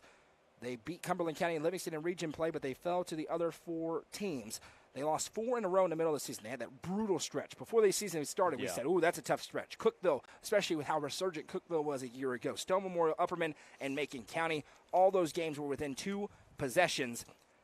And now they return a lot. They were full of sophomores and juniors, and, of course, they're led by their senior quarterback, Trip Pinion. We'll talk about him a lot more when they hit the offensive side, but some great skill position players. You're talking about Darvon Richmond, Gage Stevenson, Demarius, and JoJo Dowell as well. But when you have Trip Pinion, who certainly probably should have been in the conversation last year, you can't imagine he's not going to be in the Mr. Football conversation this year. This is a Sparta team that has high expectations entering year 2 in the 4A classification. Yeah, and the Dowells just keep on coming as well. You talk about Trip Pinion, who runs the ball well. Demarius Dowell ran the ball really well last season, and it gave a little bit more of an opportunity for Trip Pinion to have some openings when you've got another running back that he can make some moves, and you got the last name Dowell. You got to be able to run the football pretty well, and that both of them can do so. It opens up more avenues for Trip Pinion, but we also saw here on this field when that run game is completely taken away, which the Upperman Bees did, Trip Pinion can throw the football, and he just went full backyard football in that game against the Bees, kept it within a possession each and every time, just couldn't quite get it over the hump, would go down by 2 possessions and couldn't quite get it tied in that game, but it was one heck of a game, and especially in that second half, Trip Pinion was running all over the gridiron, trying to find his guys, trying to find Darvon Richmond and Gage Stevenson down the field, and does a really good job doing so. Oh, and that one is swatted out of play towards the woods on that deep throw, and this is a Sparta team with a lot of confidence out there. We will see them a lot this preseason. Of course, the stars of our Season 2 of Proving Ground preseason with the White County Warriors, which will debut 3 weeks from tomorrow at the end of July here on the UCR Facebook page and YouTube channel. You'll see some of this footage. Goose is out here right now. He is out here right now, indeed. And for Sparta, they've got an opportunity to have a fast start to this season. They're going to be heavy favorites week 1 and week 2, Silverdale Academy and Warren County. And then the main one. Every year, it's not a region game, but it feels even bigger than a lot of region games when they will travel to Cookeville to take on the Cavaliers. It was a dogfight a year ago, and Cookeville got the win back after dropping a couple. And they won in Sparta last year. That started that skid for White County. They'll be eager to try and start what we anticipate could be 3-0. Of course, they got to get there first, and that one's intercepted across the middle of the field. And you're seeing some of the athleticism of Sparta. We mentioned earlier, you can tell not a lot out of 7-on-7s. You can tell the really good teams. You can tell the teams that are probably going to struggle a little bit this year. Sparta's got a lot of good size and athleticism out there. Well, I was actually thinking about that Cookeville-White County game. I mean, you look back just at that rivalry in general. It does not matter how good White County is, how good Cookeville is, and really for both those teams, in the last decade or so, there haven't been a lot of successful teams within, with the exception of really the last 3 years where both those teams have gotten really, really good. So now you got Cookeville, who was a great team last year and really turned into a great team. White County was starting to come onto it as well before Tripp got hurt at the very end of the season last year. And now you come into this season where White County's looking to really make some noise in Region 4-4A. Cookeville, they're kind of pegged as one of the best teams in their region as well in 6A. So it's going to be a lot of fun to see those two match up in Week 3. Yeah, now for the first time, we will see Tripp Pinion and the Warriors take the field. We also anticipate seeing Tucker a little bit, bouncing back from an injury, able to sling it around some. Tucker Pinion, he's the heir apparent to Tripp, just entering his sophomore season there at the quarterback position. But it is Tripp Pinion's show this year, and you see him dropping back, slinging it down the middle of the field, and that is a quick strike touchdown for the White County Warriors, who have come on this field and made it look easy in 7-on-7 action. Pass deflection, interception, touchdown in quick succession for the Warriors. And again, no pads, nothing else happening out there. They're the squads out here, they're the class right now, and they have looked the part. Dating back, but getting to that rivalry you talk about, and just thinking back through history, and we'll see when we get there, of course, it's still a couple of months away, but it has the potential to be the best of this rivalry in that both teams, when you just say, okay, for a long time there, Sparta was down, and then Sparta came up with Malachi Dowell and company, and Cookeville kind of fell back and were struggling for a while there. Now Cookeville with that resurgent into last season. Sparta with all the players that we've talked about who have returned. We could see the best version of that rivalry this year in Week 3. And what a Week 3 slate that is going to be. Oh my goodness. It was last year. This year could be even better. You have that game that's going to happen across the county, and then we'll talk more throughout the next couple of days of the game, Week 3, that's going to happen in this building when Macon County comes to town to take on Upperman. Week 3 slates could be one of the best slates we've had in a long, long time in the Upper Cumberland. But right now, Sparta on this field, they've looked pretty good in 7-on-7 action through about 5 minutes or so. Yeah, we talked about it. You can tell the teams have been crisp and been able to work throughout this offseason. In White County, they've obviously got really good facilities. They've got a field house, and so they've always been up to par with what they need to do out on the field, whether it be getting in good workouts, getting in the weight room, and obviously with Coach Beatty now in his couple of seasons under his belt, and they still have pretty much the same coaching staff from a few years ago when Malachi was there. It's been a lot of fun to watch this White County team really take these next steps and obviously move down a region last year, coming into Region 4-4A, coming from the 5A classification. But they have really played some really good football the last few seasons, and it's just you mentioned that Week 3 slate. Stone Memorial Cumberland County also plays that week, another rivalry going on in Week 3, and it's going to be a lot of fun in Week 3. Tripp Pinion's looking good throwing the football so far. Of course, we'll see him do a lot of running the football once the pads come on, and there's plenty of time for that as they get closer to the scrimmages here towards the end of this month. That'll start ramping up with the pads on. This, of course, the first day after the 2-week mandatory dead period in TSSAA. It's going to be very interesting to see how this shapes up. And another thing for Sparta this year, I think they're going to be more prepared for Region 4-4A. And there was all the discussion, of course, when they came in from 5A, and it was a very different sort of region with Mount Juliet and Green Hill and, the athleticism of that region. And there was a lot of, we hung really well there. It's going to be easy in 4A, and that's not the case because we know how well coached this region is in particular, how physical this region is. And it also coincided with a time where White County had a lot of turnover, right? They lost a lot up front. Virtually all of their front 7 last year were newcomers, a lot of new faces on the offensive line as well. Now they've had another year in the weight program. Year 2 under Coach Curtis Beatty. He's gotten his footing a little bit more. They're going to be more prepared for that physicality maybe because remember, a lot of what happened last year was it was the slow starts. You would have those adjustment periods. On this field, it was 21-0 in the first half against Upperman, and they were playing catch-up the whole time. Had a slow start against Stone Memorial as well. Those slow starts can really hurt you. Maybe they should be more prepared this year, more experienced this year, which could provide for some better results for this White County Warriors team. A really nice play by Nate Adams over here. Almost picked off Bronston Chaffin on a shot to the end zone. But that's kind of what makes this event so fun as well, this UCR 7-on-7 showcases. We get so many teams from around the area, everybody here from the Upper Cumberland with the exception of Beach. But Beach, obviously, they've got some storylines that relate to the Upper Cumberland as well, and we've already talked about those. But you're going to see a lot of these matchups in the season. You're not going to see Upperman Clay County, but that would be a pretty fun matchup, I think. And you got a couple of really good coaches. And then on the other side, White County Livingston Academy, you will see in-region play. You'll see Upperman Cumberland County in region play. You'll see Clay County and Jackson County in the regular season. So a lot of these teams taking part in this because, well, you're going to get to see them in the regular season. You want to see some of the skill players that you may see a little bit later on. Yeah, and we've seen so far Clay County's looked really good as Bronston Chaffin's dropping back to pass. Fires receivers wide open in the middle of the field. There's your announcer, Jinx. It works in 7-on-7 as well. Clay County's look good. Upperman's look good. White County's come over. We didn't get to see them in the first session behind us. They've looked great here so far to our right. And we've seen the younger teams trying to work on those things, right? You've seen that kind of lack of crispness at times, and they're trying to work through those different kinks. Right now to the right side, we've got Livingston against Sparta, and a nice throw by Adrian Jenkins into the middle of the field. So for the first time, Sparta hasn't broken up a pass. I think that might be the first pass completed against that White County defense to our right. And they'll continue to cycle.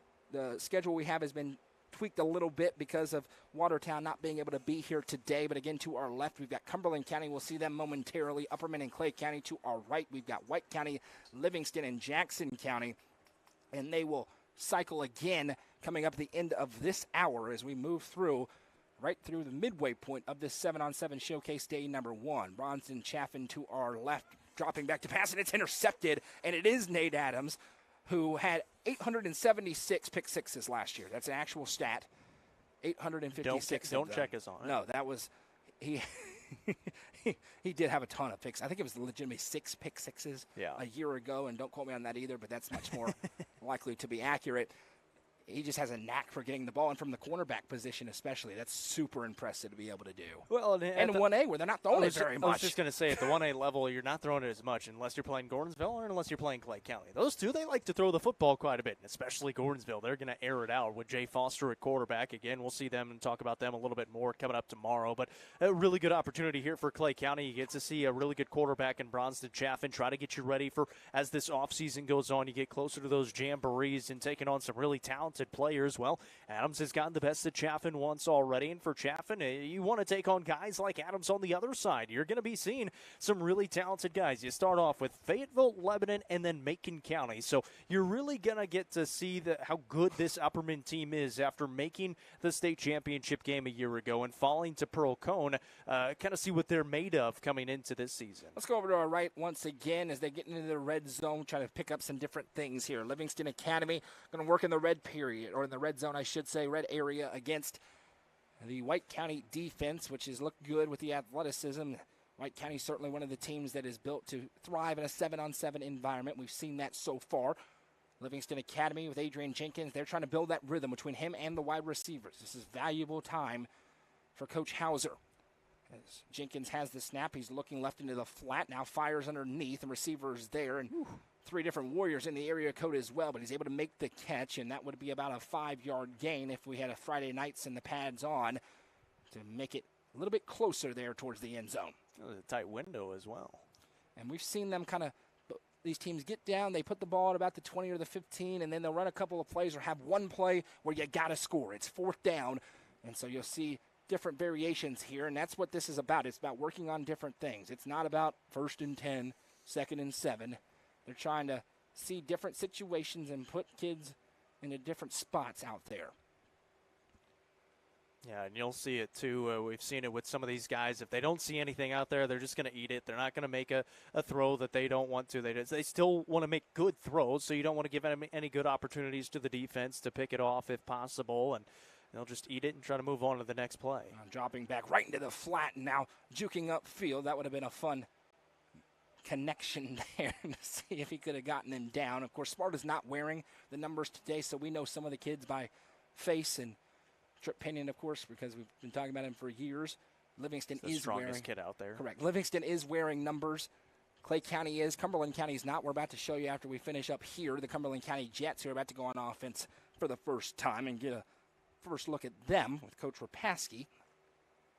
And am I correct in saying that a lot of these helmets, they've got kind of that extra padding over the top? They can wear those. They can wear the Guardian correct? caps this year. That's true. I don't know how many you actually end up seeing, but they've got the Guardian caps to help protect the head injuries. So now to our right, it looks like we may have one of these one-play situations from the 10-yard line. Livingston trying to score. Sparta trying to keep them out on defense. Adrian Jenkins, the sophomore quarterback, has the snap. He throws to the outside. We saw this earlier, and it was blown up both times. So Livingston's trying to figure out something with that play, and hasn't worked so far. It probably works a lot better when you got 3 or 4 blockers out in front of that little bubble screen outside. I'll look over here at the Jets. Absolutely. Let's go take a look at the Cumberland County Jets under Coach Noah Rapaski, trying to get it rolling here and build some momentum coming off a 3-7 victory with victories over victories over Scott, Pickett County, and Sequoia. They were 0-6 in Region 4 4A. They graduated 8 seniors off of last year's team, and they will open up with 3 games all at home. Scott, Bledsoe County, and Stone Memorial in their cross-county rivalry. They're going to go up against the Clay County defense, and one of my favorite color schemes in the Upper Cumberland, the powder blues with the yellow. I was actually going to ask you about that. Who do you think came up with those colors? I don't know, but I'm a fan. I like just the stark contrast there. This is going to be something to watch for Cumberland County. This is not the sort of team built for 7-on-7 action. They're not going to be an air raid offense with Coach Rapaski, certainly. So can they build some sort of passing game? Because you're going to have to do it a little bit at times. You're not going to be able to just run the ball every play, unless you're in a semifinal round. You're generally not going to be able to run the ball every play. So Cumberland County trying to work on some of those things. Clay County's defense, they've had a good showing so far today. They've been flying around in the football, trying to continue that here. Well, for Cumberland County, you're also similar to Jackson County, dealing with trying to get as many numbers as you can coming out. And for Cumberland County, a little bit different. You're a 4A classification, so you really need those numbers to show out. And they just haven't had them the last couple of years. Now, they've had some really good teams in recent memory. You go a few years ago, and they've won a lot of games. Now, the last couple of years, it's been a little bit of a struggle. And so they're trying to get back on track. They're trying to find the guys in the right spots. And so this is another one of those teams that can have a lot of young guys and a lot of guys that are going to be able to step up and really make a name for themselves this season. Yeah, absolutely. And for Cumberland County, they struggled so many years, just couldn't get any wins. And then Coach Rapaski came in, and they got to 500.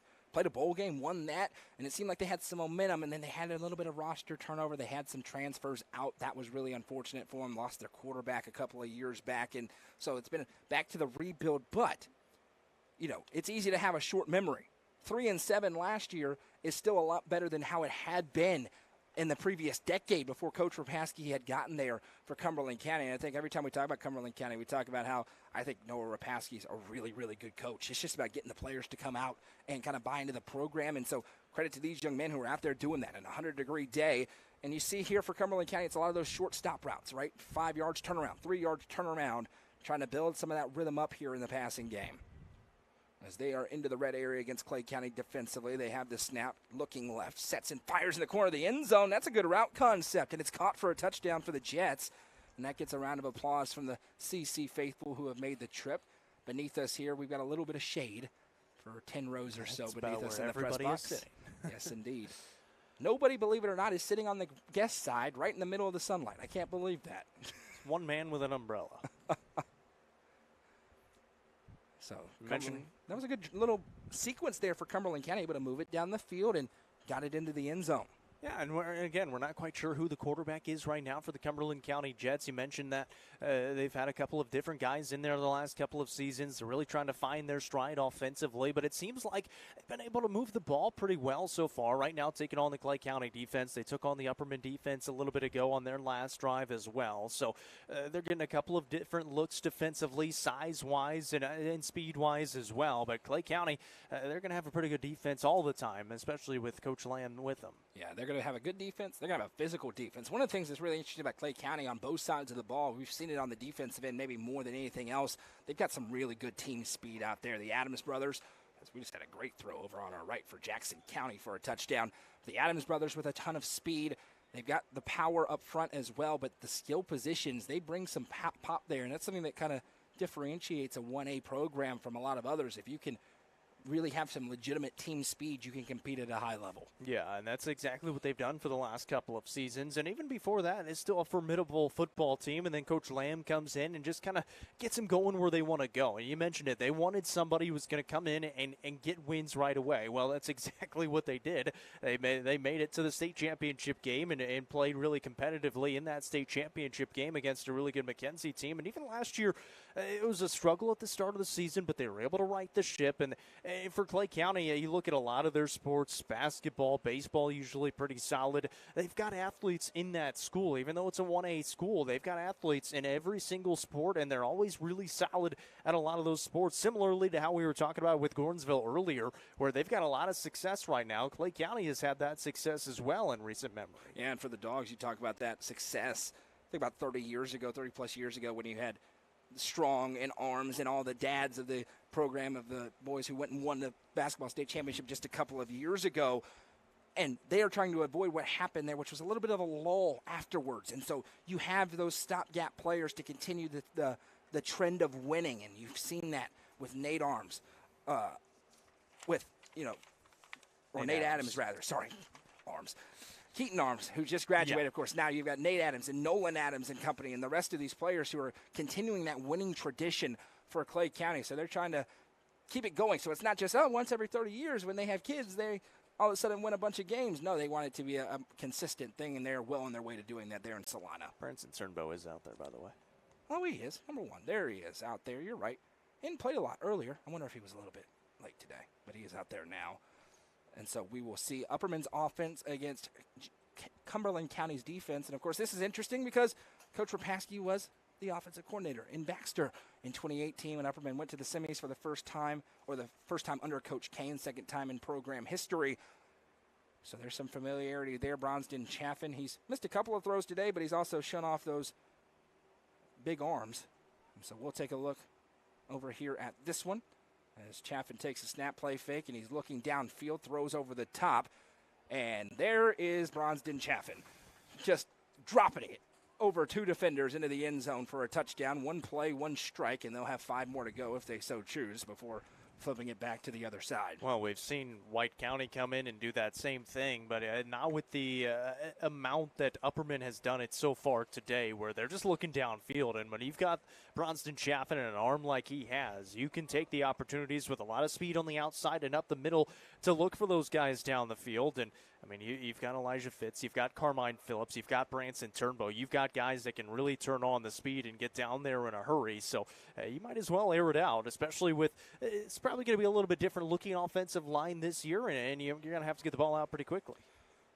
We've got some college guys who are going to play at the next level. Bronsden Chaffin, one mentioned, he's taking a visit to Vanderbilt, been to all the big camps. Tripp Pinion, he's going to likely have an opportunity to play somewhere.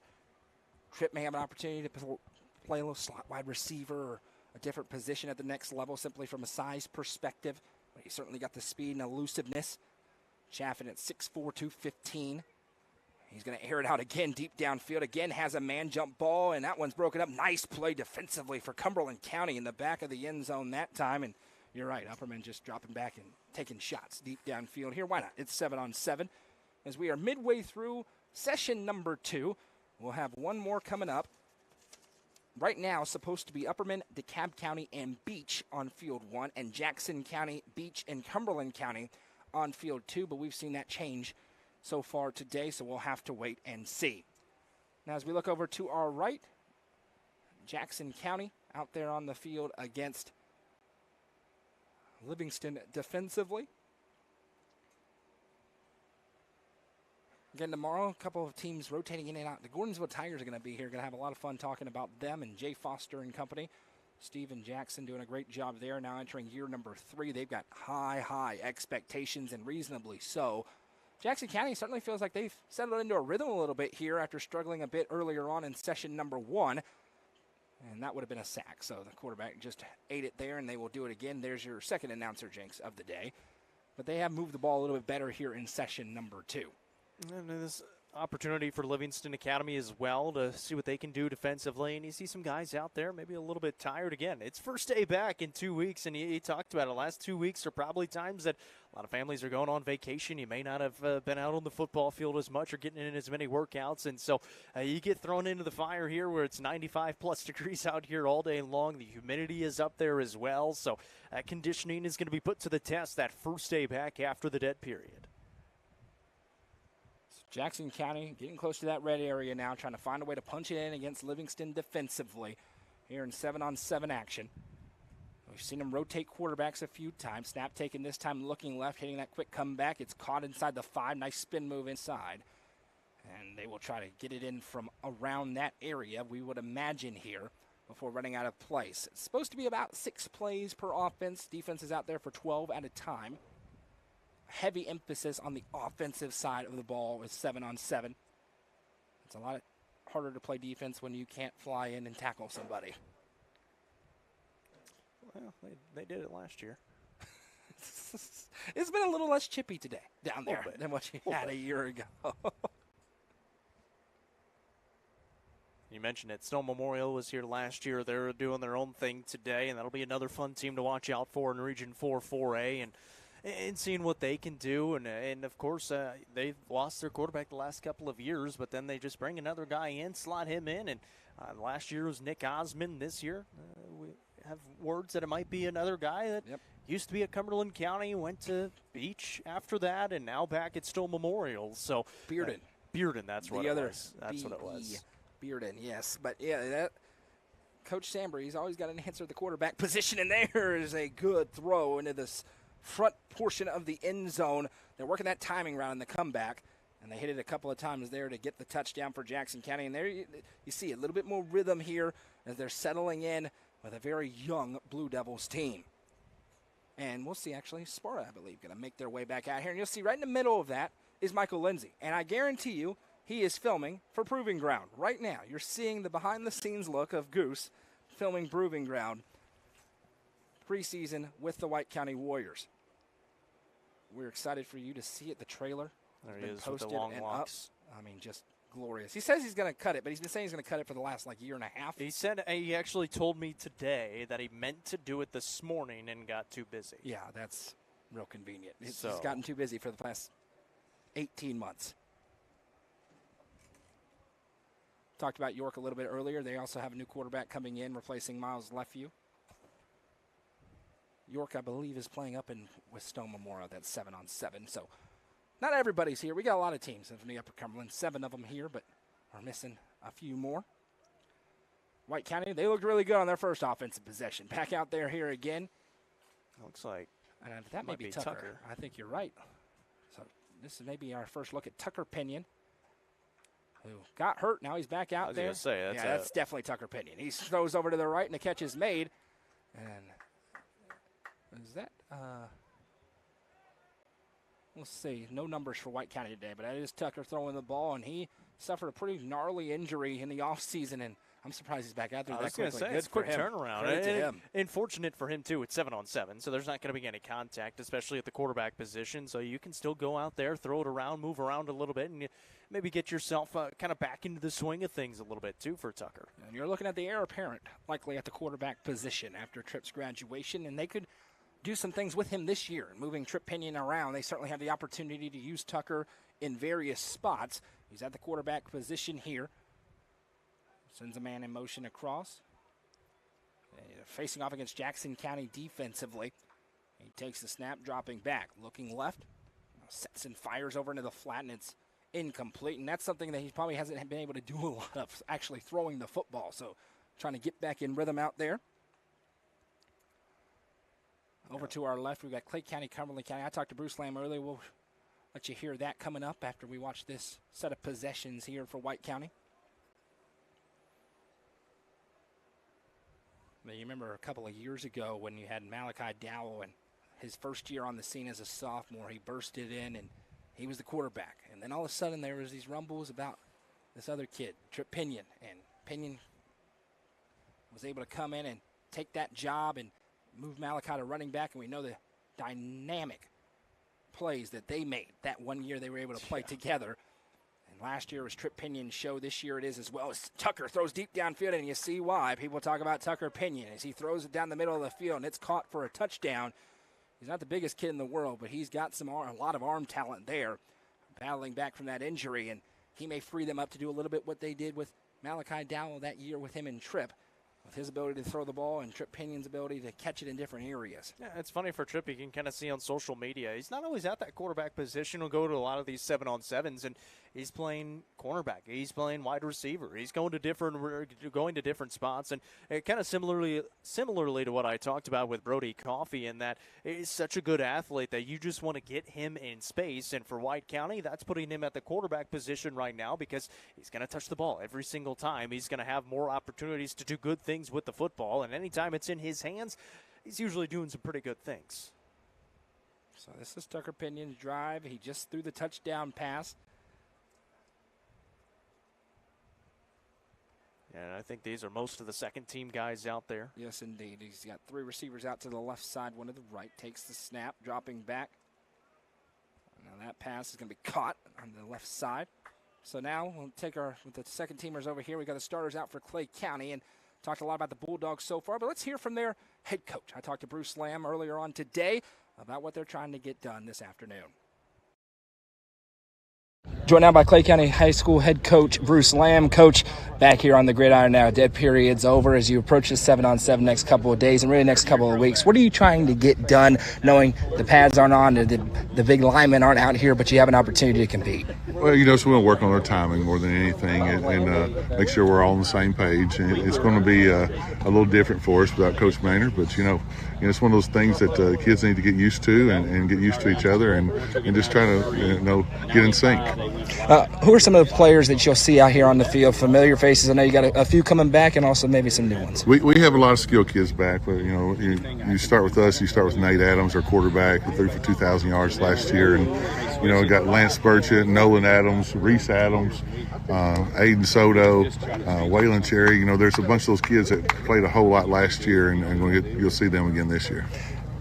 Walk me through kind of the approach, knowing that you don't have the big guys out. You mentioned the timing and things like that. Is there anything particular that you guys can do with your group of receivers and backs and quarterbacks to hone things in without those linemen out there? Just make sure we get the ball out on time, because in a game it's so totally different when you got somebody in your face or, the rush is coming around you. We want to get it out on time and make sure, that everybody does exactly what they're supposed to do. And when we get that done, we can work on the linemen and fix them. Last one for you here. It was real easy to say last year, Clay County's going to take a big step back. You had a very competitive football team. Getting ready for this season, what's kind of the feel of this group? How do you feel about the group you have coming back, especially with some of those names you already mentioned? I know we've worked really hard in the weight room in the off season, and the kids have really bought in. I look for us to, go as far as we can. You always talk about believing and getting 15 games, and that's what we want to try to do. Thanks, Coach. That was Bruce Lamb earlier on today. He's out there on the field right now. Nate Adams just threw downfield, and there was a pass interference. That was it wasn't a blatant one, but it was pass interference. A little bit of a nudge in the back. There you go. There's Jeremy Tollison when you need him out there. Yeah, depending on the official, it could have been a good play. Could have been a really good play. You saying Jeremy wouldn't have called that? Jeremy would have called it, yeah. Sure. Well, maybe. What's the score? That's a joke. That's a joke about my friend. Save your emails. Throw over to the left side over his head. Incomplete. Cumberland County defensively. You know what call it would have made? That 2-point conversion for the Upperman. I guarantee you. In the correct one? Yeah. Yeah. Or at least ask for help. I'm going to start screaming on this broadcast right now. Golly. Sorry. Hey, at least Justin's not here. Well, he wouldn't be saying anything. So we learned. You guys want to see a funny portion of a broadcast? There's a point in the state championship game last year. Yeah, Maddie, you are spot on. Goose didn't get his haircut this morning. We already roasted him for it, but his wife is continuing to. After that egregious call at the end of the game, towards the end of the game, somebody go stopwatch for me how long Justin Matheny didn't say a word for. And then there's at one point in there where I turned the camera off and told him that we have to talk. This was after the spiked pen into the glass. Yes. Just if you want to, I wouldn't do it if I'm an Upperman fan. I wouldn't go back and watch that because that wouldn't be fun for you to watch. Not. But it was a broadcast 101. You're a fan of entertainment. Yes. That was you see the trauma on my face trying to figure out what I should say in this moment. Also, nobody else is saying anything. You have glasses now. I do have glasses. So, you can also see me squinting the entire time. So when one of these Upper Cumberland teams make it to Chattanooga this year, you'll be able to see. I could see. You could. Yeah. Through after I told you what squinted number eyes. it was. We were far away. I'd still have to squint there anyway. Let's go to our right again here as now Sparta's going to be in the red area. We've seen a lot of practice here. Sparta going with a lot of the second-teamers right now out here. Of course, don't forget, we didn't see them earlier because they were on the practice field behind us, but they've already played a session and a half. There's a nice throw-in for a touchdown against Jackson County's defense. Yeah, a little bit of a breakdown there. Somebody miscommunicated, lost their man, and got wide open in the end zone. And we're seeing both teams go to their number one. So the game plan for us is that teams are going to their backups. We're going to work through the end of this session and start into session number 3. If it continues to be the backups, that's where we'll end the stream for today. We'll be back tomorrow with more. But again, we're staying here for another about 30 minutes, 20, 30 minutes or so. And then tomorrow we'll have more action with similar teams, but a few different ones. Gordonsville is going to be mixed in tomorrow as well. And we'll have some more interviews and content to come from tonight. Keep your eyes on UpperCumberlandReporter.com. Goose is here for content from here today. Also filming for Proving Ground as well. Cumberland County are going to go on offense to our left. Haven't got a ton of opportunities to see them on the offensive side, so we'll watch that as they face off against Upperman's defense. They'll throw into the flat, and that one is dropped, and the pads were on. That would have been a hard hit. Drilled. Yes, but instead it's simply an incompletion, and we will do it one more time. Fortunate for him, it is the backups for the Upperman Bison, so it's not Walter Kane absolutely leveling. Coming in like a heat-seeking missile. That's the fun thing about Walter Kane. He's not the biggest guy, but he can play. He can play. I mean, makes sense. He will fly in with reckless abandon. Yeah. That's the Region 4-4A's got a lot of kids that will just go in and hit you. And it is hard-hitting football. It is very fun to watch on a nightly basis, no matter what matchup you've got. But we've got a good mix in that region of some really fast and athletic players, and then you've got the sheer force and power of others. And the really fun ones are the ones that have a little bit of both.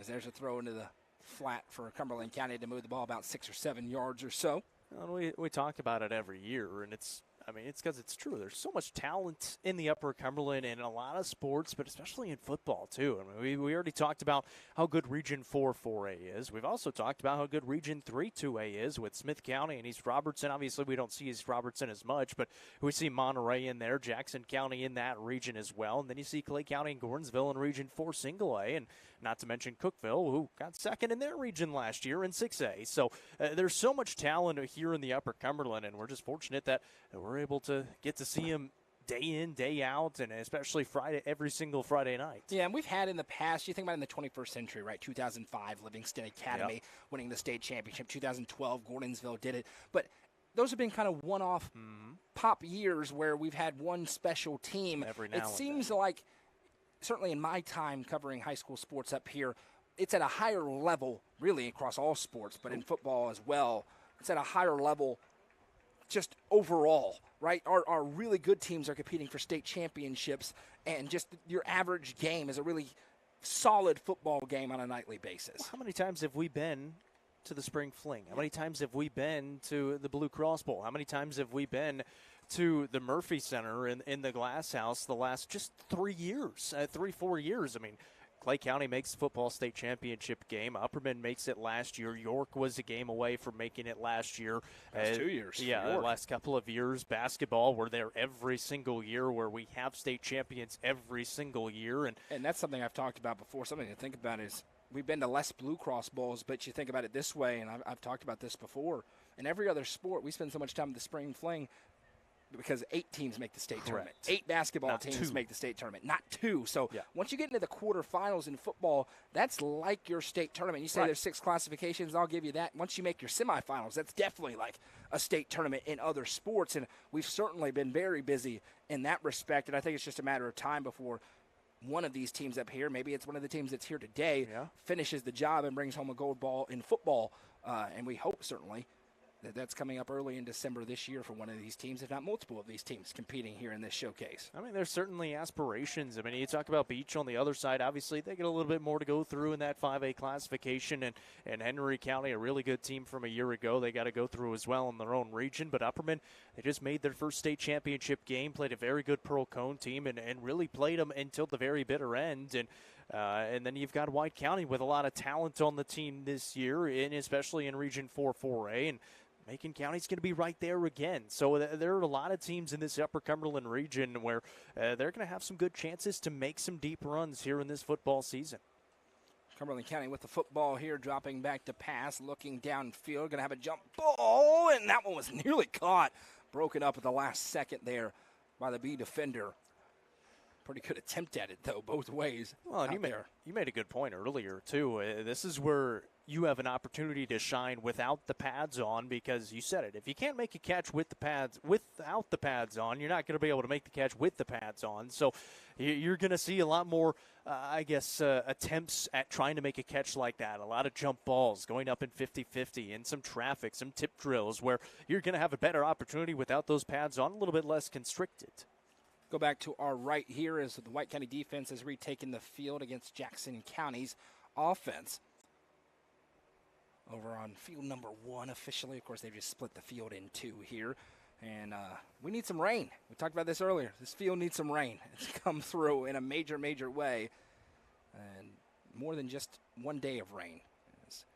It has been very dry, and so it gets expensive to take care of these fields. We got a couple of months to go, but this field in particular won't be used until week number 3. Almost had a big hit over on field number 2. Fortunately, they both pulled off. Jackson County with the football, dropping back to pass, looking over the middle of the field. Pass is thrown, tipped up, and incomplete. And this field won't be used after tomorrow outside of practices and a jamboree potentially until week 3.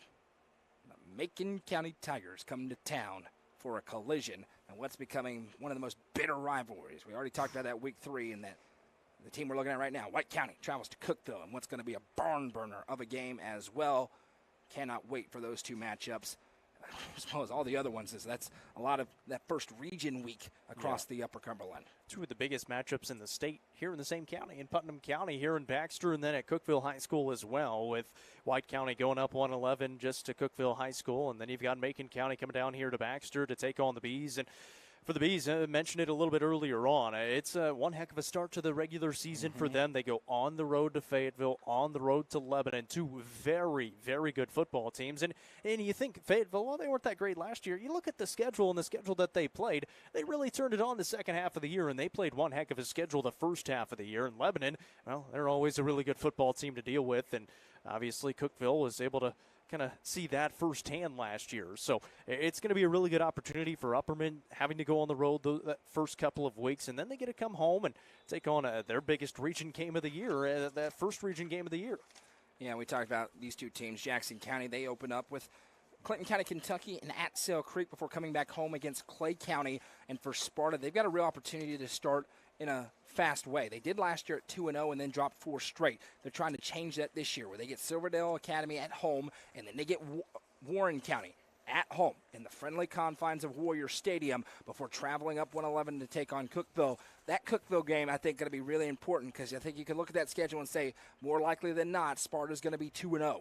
And last year they were 2-0 and then hit that brick wall of Cookeville and were unable to get back in the win column for several weeks. Can they put that in the rearview mirror and start 3-0 this year before getting into the teeth of that schedule, having to face the Stone Memorial Panthers? That'll be something very interesting to watch for a Sparta team that's ready to – they hope they're not ready to just get into the playoffs. Yeah. That's not the goal for Sparta. You can tell. The goal is to get into the upper echelon of the region and try to go on a run.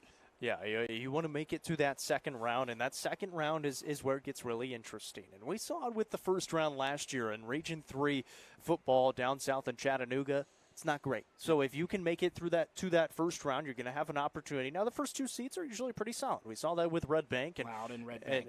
Loud and Red Bank are always pretty solid. But if you're able to make it, and if you're able to make it as a top 2 seed, you're going to have a really good opportunity. Obviously, you'll host the game, but you're going to have a really good opportunity to win as well, move on into that second round, and who knows what can happen and what the matchup is going to be in that second round as well. Yeah, and this year, of course, this is the year that you really have an opportunity if you go on a run because the alignment flips. The teams have to come this way. In this region, in the 4-4A, if you make the run in that quarterfinal and semifinal, the teams will have to come to your building. So if you're a Sparta, you're thinking, man, you could host all the way through here at or there at Warrior Stadium. Upperman's thinking they can get every game here at Billy C. Rogers Stadium. They did the gauntlet last year, having to go to Greenville. You'd much rather have a team come to your house. DeKalb County's thinking the same thing. Well, heck, Macon County's really really thinking that, especially after going to Red Bank last year, coming here to Baxter. Let's bring some of these guys up here to Lafayette. Yeah, it's not exactly a fun trip to make, especially from Lafayette, having to go down to Red Bank and Chattanooga. Oh, they made the trip. Yep, and they certainly took care of business down there last year. Train horn and everything.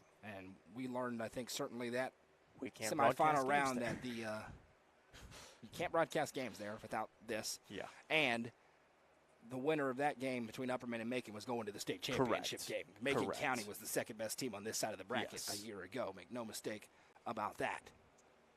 And they bring a lot back. The Borders twins, of course, run ready for one last stand. That's Jackson County dropping back to pass. Now going to fire it over into the flat. Catch is made, and there's the little two-hand shove out of bounds.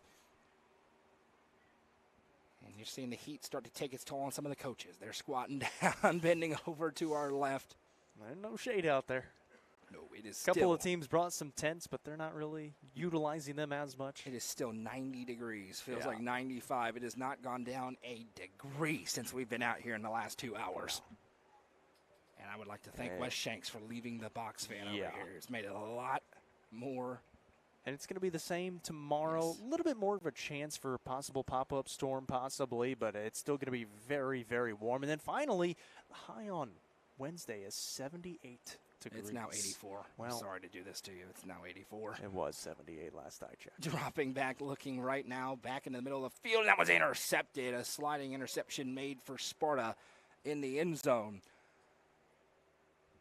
As now we're about towards the end of this session. Again, we'll bring you into session number 3 before wrapping it up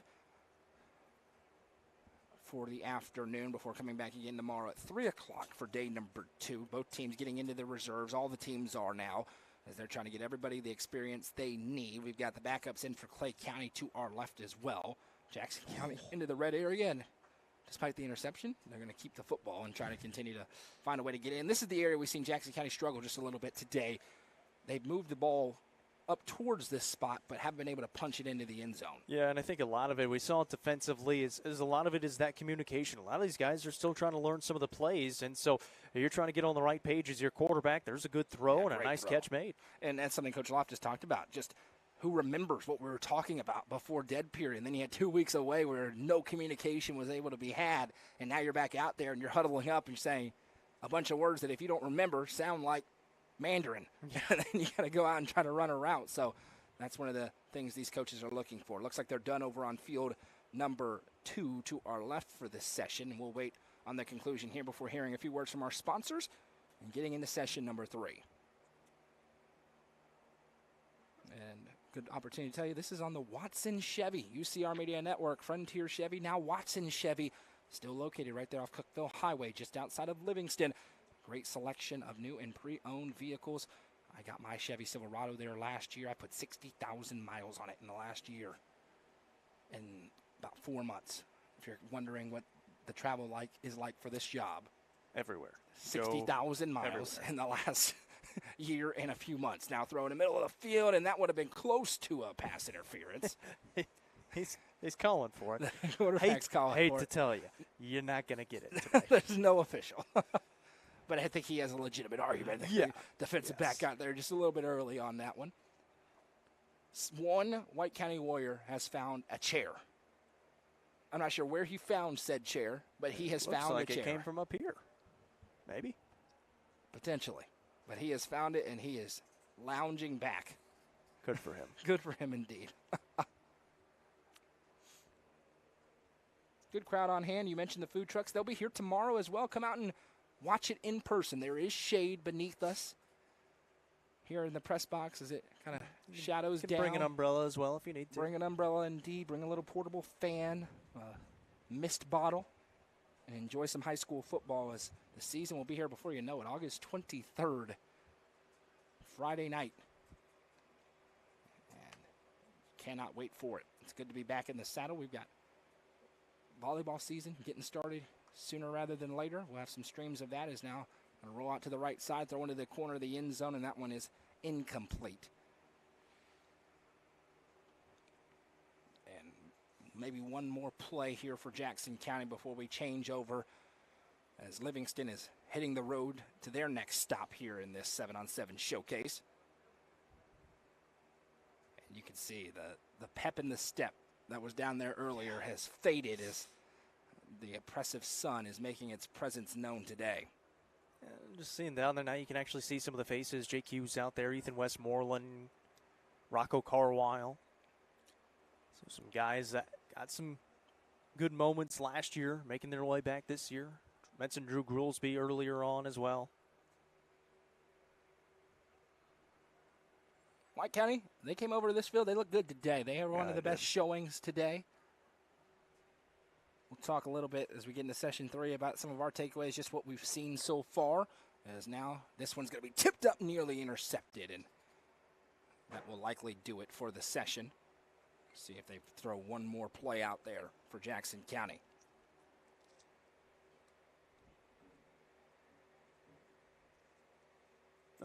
And that will do it. So all the teams will shift spots. We'll have one more session to go. We'll wrap it up when we come back. Don't go anywhere. This is the second annual UCR 7-on-7 showcase on the Watson Chevy UCR Media Network.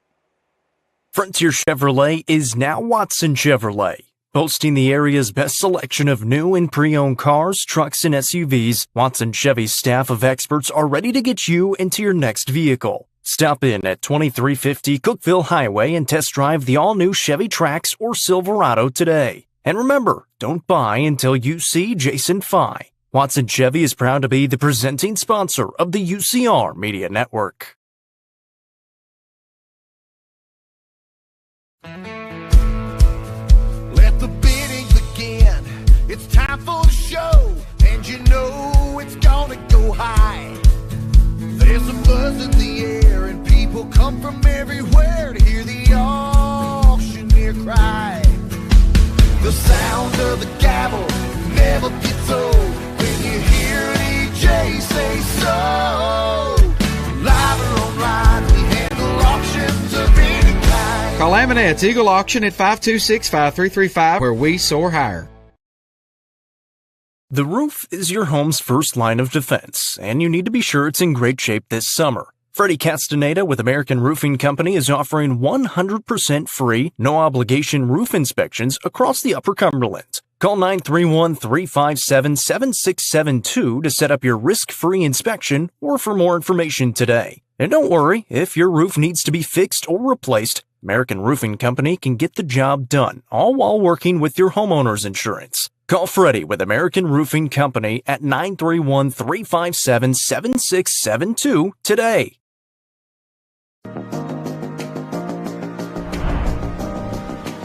What if opportunity was all in a day's work? We find new ways to make vacation dreams a reality. And that inspires me to do my best work every single day. What if you can make a real impact in people's lives with a team that cares? What I do matters, not just for guests, but for my team. We rely on each other each and every day. What if your work inspired fun and moved people? We put the world on vacation. Our job is to make people happy. Inspiring travelers around the world to live their best lives never stops being fulfilling. At Travel and Leisure, what if can be what is. Stop wondering. Join the travel movement and start a career with a memories start with you.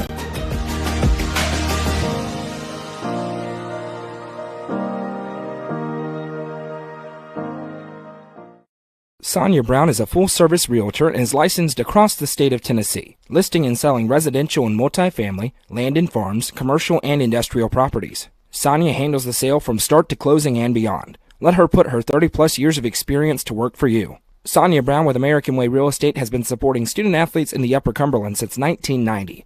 You can reach Sonia Brown at 931-979-7145. Sonia Brown, realtor with American Way Real Estate, is proud to support this broadcast on the UCR Media Network. Fire and Vine in Cookeville is the Upper Cumberland's home for delicious Chicago-style pizza, beef, chicken, fish, and more. Located in Cookeville's historic downtown district, Fire and Vine's food and atmosphere will keep you coming back for more. Take in stunning views with creative food and drinks on the rooftop. Fire and Vine is proud to support this broadcast on the UCR Media Network.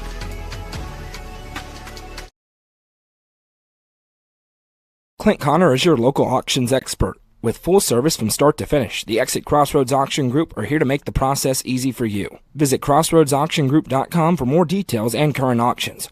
Clint Connor, your local auctions expert, is proud to sponsor this broadcast on the UCR Media Network.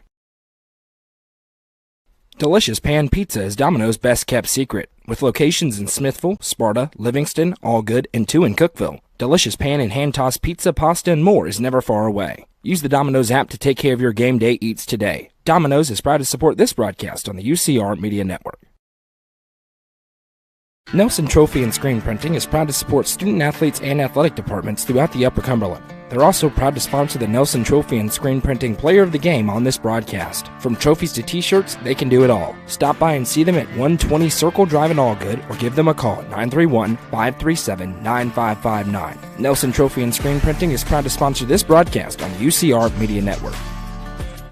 From the sports field to the hunting field, our friends at Hall Sports and Outdoors can outfit anyone. Located in the heart of Jamestown at 207 South Main Street, Hall Sports and Outdoors carries everything from kayaks, fishing gear, and camo to guns and ammo. With top brands such as Columbia, Timberland, Under Armour, Asics, and much more, nobody can top their selection. Need some custom gear for your team? They also offer uniforms, gear, and custom embroidery. Stop by and see them at 207 South Main Street in Jamestown. Hall Sports and Outdoors, proud sponsor of this broadcast on the UCR Media Network. Loading the kids in the car, brokering peace in the back seat, mastering the snack handoff without even looking. Why are simple things sometimes so complicated? Thankfully, with auto owners, insurance doesn't have to be one of them. We work with independent agents who keep insurance simple, so you can worry about more important things, like figuring out what's growing in that cup holder. That's simple human sense. Visit swallowsinsurance.com or call us today, 931-526-4025. Protecting your future. It's what we do. Welcome back to the second annual UCR 7-on-7 Showcase. This is going to be the third and final session starting up here in day number 1. I'm Noah McKay, joined by Jacob Vincent. We're on the Watson Chevrolet UCR Media Network. Jacob, we've seen the starters, we think, for the most part, done for the day. What are some of the takeaways of what you saw down there on the field? I think one of the biggest things, White County looked really, really crisp, and I think we kind of expected that, especially with Trip Pinion playing the way that he's played the last couple of years, but throwing the ball for him is maybe been a little bit more of a progression, and I talked about his stats last year were still really good. He threw for over 10 touchdowns, almost 1,000 yards throwing, so it's not like it was unfathomable that he could throw the ball, but he came out and threw it really well. Obviously, Bronson Chaffin was throwing the ball really well. Cumberland County has looked pretty good as well, moving the ball down the field, and at Livingston Academy, you're still looking for maybe a little bit more defensively out there, and it still looks like those second-string guys are out there right now. But for DeKalb County, I think pretty much what you would expect to see from them. Jordan Parker, good quarterback. He knows where to get it and what guys to get it to. And that's the big thing, especially for guys that have some seniority, is that they come back and it looks better because, well, they've been playing together for the last couple of years, whereas Jackson County, Cumberland County, they're going to have a couple of blips here and there. This is DeKalb County against Upperman on the right side of our screen. Yeah, I agree with everything you said. Listen, 99% of the time, everybody looks great in 7-on-7s, and everybody's going to win a state championship after 7-on-7, or you go the other way and say you're never going to win a game. Neither are typically true for the most part, but I think White County certainly came over here. We saw them for that. Really, the starters only for a couple of possessions, and they looked very good. I think Bronston Chaffin, his arm talent always kind of leaps out to you, especially in a thing like this where he can just kind of uncork it down the field. You know, we saw him throw it 60 yards on a rope last year. He's just built to kind of dominate something like this with his ability to just tower over people and throw it deep. He certainly looked good. I think Jordan Parker didn't get a ton of action today. I thought he threw the ball really well. The quarterbacks typically are the story of the day out of a 7-on-7. I thought Ryan Lyons had a really good catch earlier on for DeKalb County as well. But all in all, I think this was a good day of work, and now you're getting to see some of the backups get that important work in as well. And listen, it's easy to kind of blow off and say, the backups, or the JV kids. Listen, Jordan Parker 2 years ago was a backup, and then he was playing in a playoff game. Yep. So it matters. It's starting in a playoff game. So it matters the work you get in and building this kind of rhythm up here in the offseason in these 7-on-7s, because you never know in November when you may be taking a meaningful snap. Yeah, you always have to have your name ready to be called, and a lot of these guys have been able to step up to the plate and been able to do that. And these are also the guys that, look, they're going to be starters next year. They're going to be starters in 2 years. These are the guys of your future for these programs, so you have to coach them just as hard, if not maybe a little bit harder, to get them ready and ready to meet those expectations that you have for your program. Absolutely. We'll take a quick look over here to our left before we wrap it up for the afternoon. Cumberland County and Livingston now. A little Region 4 4A matchup. The Jets spreading it out. Dropping back to pass, looking left, fires the pass, and it's bobbled and dropped there. Once again, back at it tomorrow at 3 o'clock. Gordonsville is joining the fray. A couple other teams won't be here, so we'll mix up the matchups a little bit and have a couple of more hours of content for you. Don't forget to join us coming up 3 weeks from tomorrow for the first episode of Proving Ground Season 2, preseason with the White County Warriors. 3 episodes of that leading right into the UCR Coaches Show. And August 23rd, the first week of the high school football regular season will get underway. We'll have coverage across the Upper Cumberland, starting with UC Game Day morning, several live streams of games, and rounding out the night with the Friday night End Zone Show. Good, Jacob? I like it. All right. Let's do it again tomorrow. If you're thinking, hey, stay on the air, well, come out tomorrow and you can watch to the end of it. But as we mentioned, we've seen all the matchups happening out here, and now it's some JV kids getting some important work in for themselves out there. We will be back with you tomorrow at 3 o'clock for day 2 of the second annual UCR 7-on-7 Showcase. Thank you so much for spending part of your Monday night here with us at UCR. I'm Noah McKay for Jacob Vincent to my right. Goose down there on the field, and everybody at UCR. Have a great day, everybody.